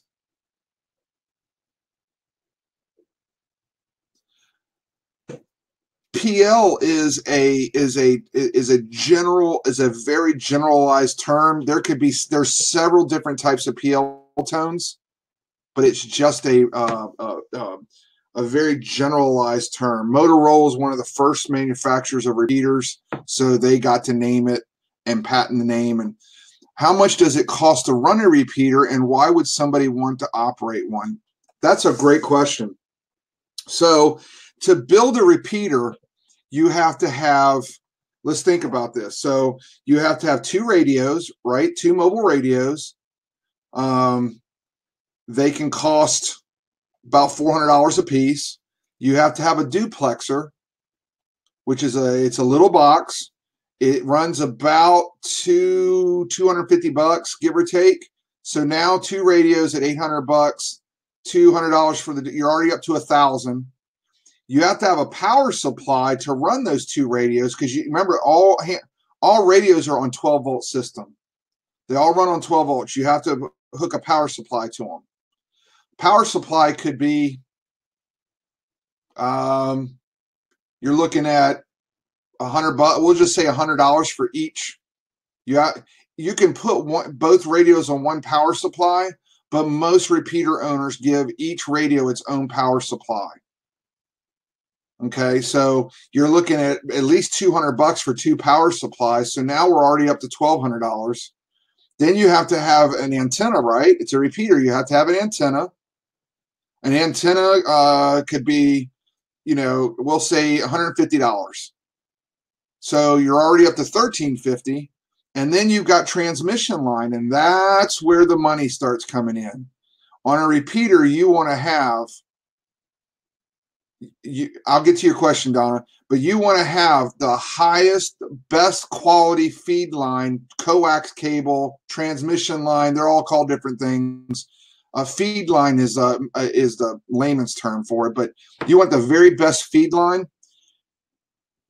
For a repeater, you could be looking at anywhere between 70 cents a foot and $3 a foot. I will give you an instance. There is a repeater at Level Cross. It's in Randleman, North Carolina. It's on top of the WFMY repeater TV tower. It's 1,550 feet up in the air. The repeater is down on the ground. The antenna is at the top of the tower. You have to have 1,550 feet of feed line. If that was at $1 a foot, you just got more money in feed line than you do in all the equipment. So you're looking at least $3,000 for that kind of repeater, if not more. Now, mind you, you want the best feed line, right? Because the repeater is always out in the elements, always. So it's being subjected to the worst weather possible. So, so how much does it cost to run a repeater? My friend who owns several repeaters, he pays about $50 a month for space to run a repeater. And usually that pays for the electric bill. In Stokes County, where King, North Carolina is at, there's a Soratown Mountain. And at the top of Sortown Mountain, there are a lot of repeaters. There's several TV tower repeaters for Winston-Salem, Greensboro, and the surrounding areas. A lot of the TV stations have in the Triad area have towers on top of Sortown Mountain. There is a gentleman there that owns a house, and he has a shack, a brick made out of cinder block. It's probably 10 by 10, probably smaller than that. I think me and my wife went up to it. It's maybe 8 by 8 cinder block. And he's got trusses on top of it, look like, lighting trusses. And people rent space out of that shack. He's probably got 5 or 6 repeaters on that shack. So altogether, he probably gets about $300 a month. And the electric bill is next to nothing. The electric bill is probably $150. So that's what he pays. So, and why would somebody want to operate one? Partially because it's a hobby of theirs. 2, when it really comes down to it, they're generous. That's what it really comes down to it. Because think about it. Nobody's obligated to own a repeater. They just do it out of the generosity of their own heart. So, it all depends on, sometimes they put up a repeater for their own servicing needs, just so that they, if I lived in an area like around here where I live in Wadesboro, there's not a lot of repeaters. I could put up a repeater and generate traffic and generate friends and things like that through ham radio by them using my repeater. So, and you can use, I've seen folks that use an ammo can, and they will drill a hole in the top of those green flip lid cans and put a kind of antenna like the police have drilled into their back hoods of their cars, the little 6-8 inch ones. They'll put that and affix that to the lid. Inside the can will be 2 Baofeng radios. And there's a cable that you can buy that you can connect the 2 with, tie some 550 cord around that, throw it up and haul that thing up. And you've got a makeshift repeater until the batteries wear down on that Baofeng. So in a pinch, it works. It's not the best, and it's not the best quality repeater, but it works. So if the grid is down, what do repeaters use for power? Typically, they don't use solar because solar takes a long time to maintain batteries. Once you get them up, you can imagine when the grid goes down, everybody's using that repeater. If they know what's up, it's so busy that it never stops working. And because of that, the batteries that are used to run that repeater would wear down rather quick. There's not enough power that solar would generate to recharge the batteries as there is power coming out of the batteries. So solar typically wouldn't be used. I would imagine you go to California, you're probably going to see it out there, but it's not the most efficient. Typically, to answer your question, repeaters, if the grid goes down, they use a generator. A generator that senses that's connected to a wall power, and when it senses that there's no power coming out of the wall, it immediately kicks on the repeater, or kicks on the generator. I'm sorry, kicks on the generator and it runs. That's when repeaters are only good for. It depends on how big the tank is. Your typical repeater owner isn't going to put a $5,000 Generac diesel generator in a repeater. However, a radio club could, right? A radio club could be really big on emergency communications and have a really good relationship with the emergency management services in their area. And they raise the money and they fund a generator and buy a nice, really, generator to natural gas or whatever to run it. So typically, though, it's going to be your typical generator that you would use in your house that they use to power that that repeater for grid down. So yes, it would need fuel. I mean, it would need some kind of fuel for it to run. Typically, it's going to be gas. But again, I have seen some radio clubs that are so big on emergency communications that they are their county's backup system. You know, county doesn't get a whole lot of money in grants and things like that. Um, a lot of counties, emergency management services, work with the local ham radio club and do exercises together. And so on Soratown Mountain, every once in a while, emergency services. Some of you guys have heard of Hanging Rock. Okay, so Hanging Rock used to be a big hiking destination. And over the years, it's been renowned. It's like Blowing Rock, right? It has been a destination for climbers and hikers. So people get hurt up there all the time. People get lost all the time. So they have to send out search parties. And the emergency management services, they're always doing exercises with the Aries club, the Aries branch of a local radio club, to be their communications while they're doing the search party exercise.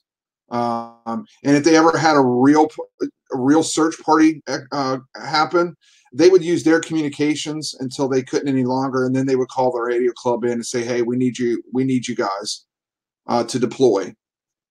So, and they would come out with a mobile repeater and they would set it up, and they pretty much have worked it out ahead of time logistically to have it down to a science.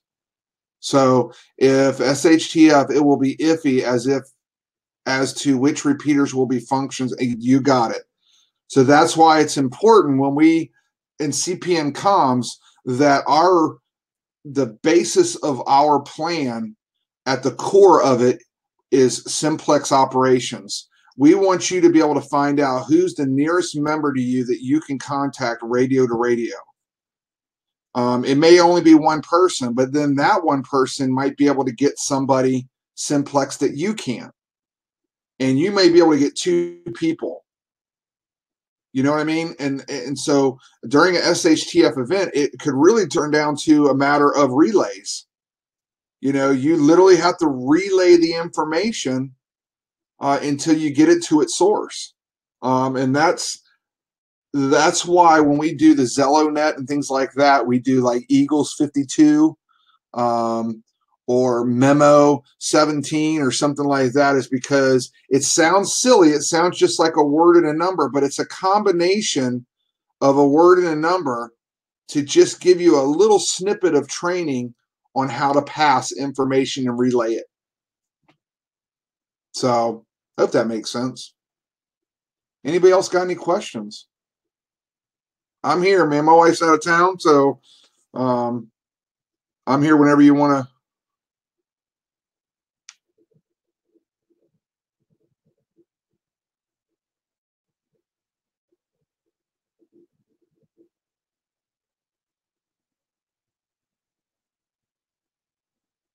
Absolutely. No question is a dumb question.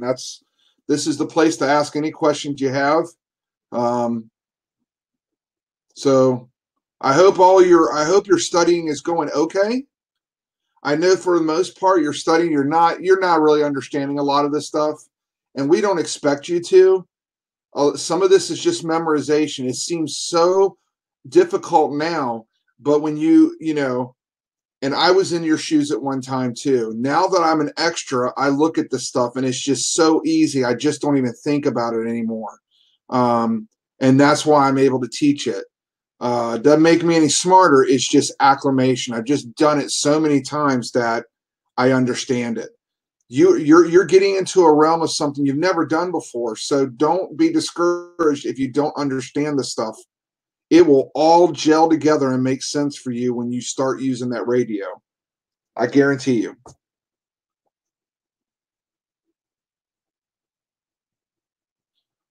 Red or blue? Red or blue? I'm trying to get the.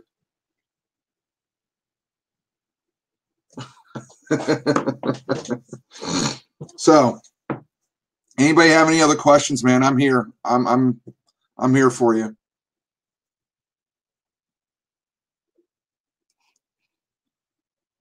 So at this point right now, we'll start getting into more of the technical things with the radio. We'll start discussing probably around in the next week or two. We'll start hitting the electronics, capacitors and transformers and diodes and things like that.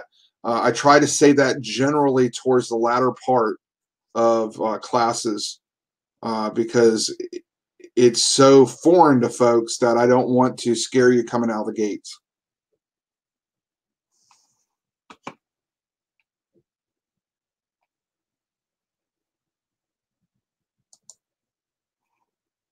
So I'm going to stop sharing that test question pool. And I guess the last thing I'm going to share is the Part 97 rules. If anybody's still with me and want those. Putting up with your silliness, man. Man, don't sweat it, Dennis. We're all good, man. I'm glad you're here. I know that you're an extra like me. I hope that I'm not missing the mark. That you're silently critiquing me, and I sound like I'm smarter than I am. I hope so. Yeah, a lot to learn, man. It's absolutely for sure, and that's why the study guide helps if you write the questions. A lot, if you, as we're going through it, if you write your notes, print it out and write notes around the questions. When the question pool changes, will we have to start all over again? No. So the test, when they change the questions, they don't change the logic behind the test doesn't change very much. It's just, excuse me. And some of the questions don't even change. They only change some of them. But the same concepts are there. Unfortunately, come June 30th, if you don't take your test before then, and you've been studying and studying and studying and you've just been studying the questions and the answers, that's where you're going to have to kind of start over with the new question pool. Most of the questions you'll be able to answer, but they're going to put some questions in there that are worded differently, and your memory that you committed to some of these will get screwed up. But the logic is still there. You won't have to retake the class. No, it is June 30th of this year. June 30th of this year is when the test changes, is the last day of this question pool we're on right now. July 1st, the new questions will come out. We usually don't see them for about the first 10 days. And that's why I'll be teaching this class again in the fall. However, the logic doesn't change. This class that you're taking right now still applies to them. All that's going to happen is the wording of some of the, not even all of them, just some of the questions are going to change. Not even all the questions change. We just don't know which ones will change and the wording of them. And it's really just wording that changes. There are a couple things that they'll take out of it. I'll give you an instance. At one time, the FCC used to issue paper licenses. So we went from having to mail your test results in, and then it's by snail mail. It would take days to get to the FCC. It would sit on a pile along with all the other testing centers that sent in stuff. And some lowly guy would have to enter this stuff in, and then he would have to print out licenses, put them in envelopes, and send them back to you. My dad told me it would take him months to get his license after taking the test. He knew that he passed right there, but he couldn't get his actual license and start broadcasting until months later. Then they went to online filing, where we could send me as a session manager, I would send your test to a coordinator, and that coordinator had access to the FCC database, and he would enter the information in, and it would generate call signs for him. And then when it did, it would send you a paper license. About 2 years ago, during this test pool, they stopped sending paper licenses. There is a question on this test that pertains to paper licenses that I'm willing to bet on the next question pool, you'll no longer see that question. Well, you know what they say about, never mind. So, you know, it's the some of the questions they will drop because they just don't pertain to what they're doing anymore. So, like we used to have a rule that your call sign had to be you had to have the region number in your call sign. When they made that no longer a law before this question pool, you no longer saw it in this question pool. When I took my test, it was in that question pool. So this question pool started in 2014 and it goes until 2018. And I got my tech license in 2012. I think it was 2012 or 2010. My wife would know. So that's the only thing that's the only reason why they need to take out some of the questions is because the rules just don't apply the same way anymore. And then they go in and they reword some of the questions. And what they do is they, to give you a little bit of an idea, is that they find that there's a question that everybody always gets right. They might go in and change the wording of that question to trip folks up, just to mix the statistics up a little bit. Just all depends. So, and again, same questions, same logic will still be there. That'll never change. I've been teaching this class for 6 years now, at least, and same logic still applies. All right, 16 people left in the room. I imagine a lot of them just stayed on and went to bed. Anybody else got any questions?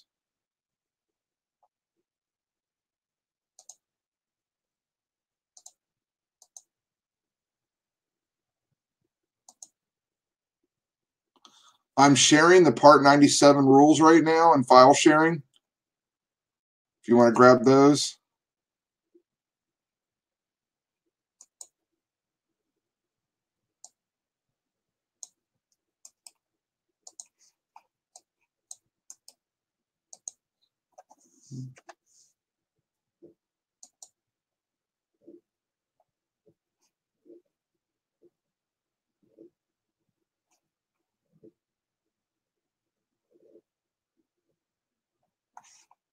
Anybody? Hey, absolutely, Doris. Glad to have you. It's a blessing to have you.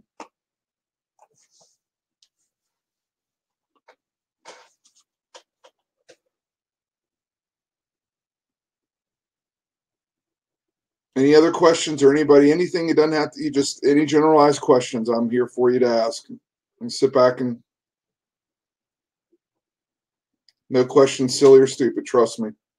You just simply don't know, so you need to ask. Natty, we all really appreciate all your, absolutely. Absolutely.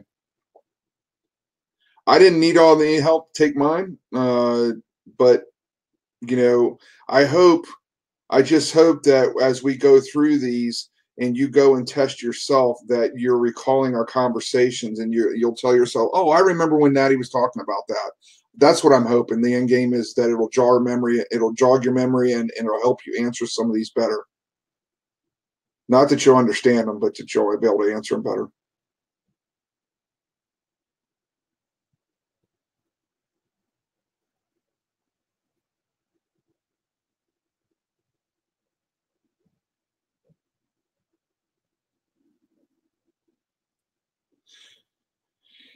Yeah, you know, and they say about a foreign language is that if you just learn it out of a book, you just have really the roughest time, that you have to practice it and talk to somebody that speaks Spanish or speaks that language to grasp it more. And you have to hear them talk back to you.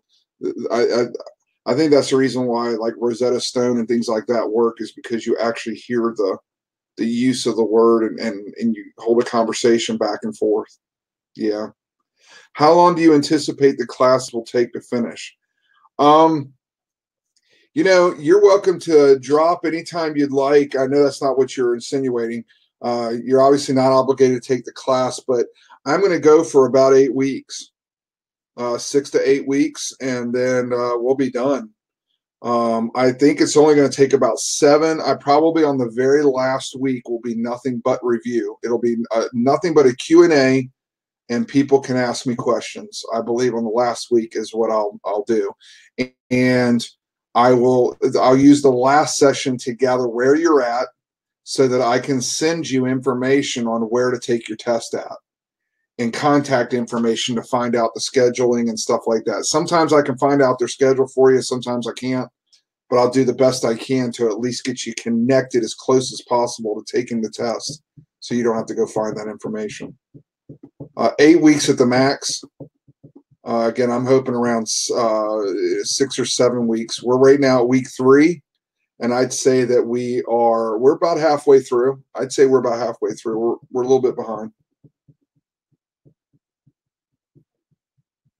That's right. So March 17th, yeah, we'll be done. You're talking, so if I had 5 more, 1, 2, 3, 4. So the 13th is the absolute threshold stop date that we will stop for this class, on the 13th of March. And if you're taking yours on that Saturday, the 17th, that's perfect timing. But I'm hoping that, you know, we'll be done by the 6th, and that the 13th will just be review. You'll be able to hit me up on any last minute questions or stuff that you're just not understanding. So I hope that timing makes sense for you. I know several people are going to go to Cape Fear and take the test there. And I'm going to start coming out to the Fayetteville city group, so you'll start seeing me out there. I'm not going to be able to make this Saturday. I've got family in town. I've got a family emergency going on right now that my wife is out of town for and everything. So a lot is going on, and we're going to have to miss this month's meetings for our groups. But we are going to start attending Fayetteville group, me and my wife.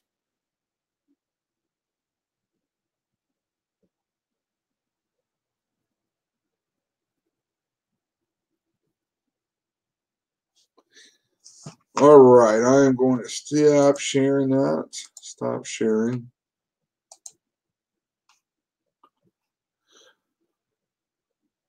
Okay, so it's about 10:45 now. I'm going to go ahead and let's see. Great, thanks. Okay, so I think we kind of nailed out all the questions. If you guys that are still on listening, if you have any other questions, hit me up on email.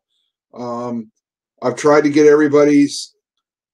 If I don't answer your email right away, it's because I see it right away, but I'm in the middle of a conference for work, or I'm driving or something, and I commit to getting back to you when I get a chance, and either slips my mind for a little bit, but I try to get back to everybody. So most of the time, though, I try to get back to you as soon as possible. Some of you have seen that I'll answer you like within minutes because you come through to my cell phone. So with that said, any questions, email me, n4dsm@protonmail.com, n4dsm@protonmail.com. And until then, we'll see you next week. Stay encouraged, stay motivated, and keep at it.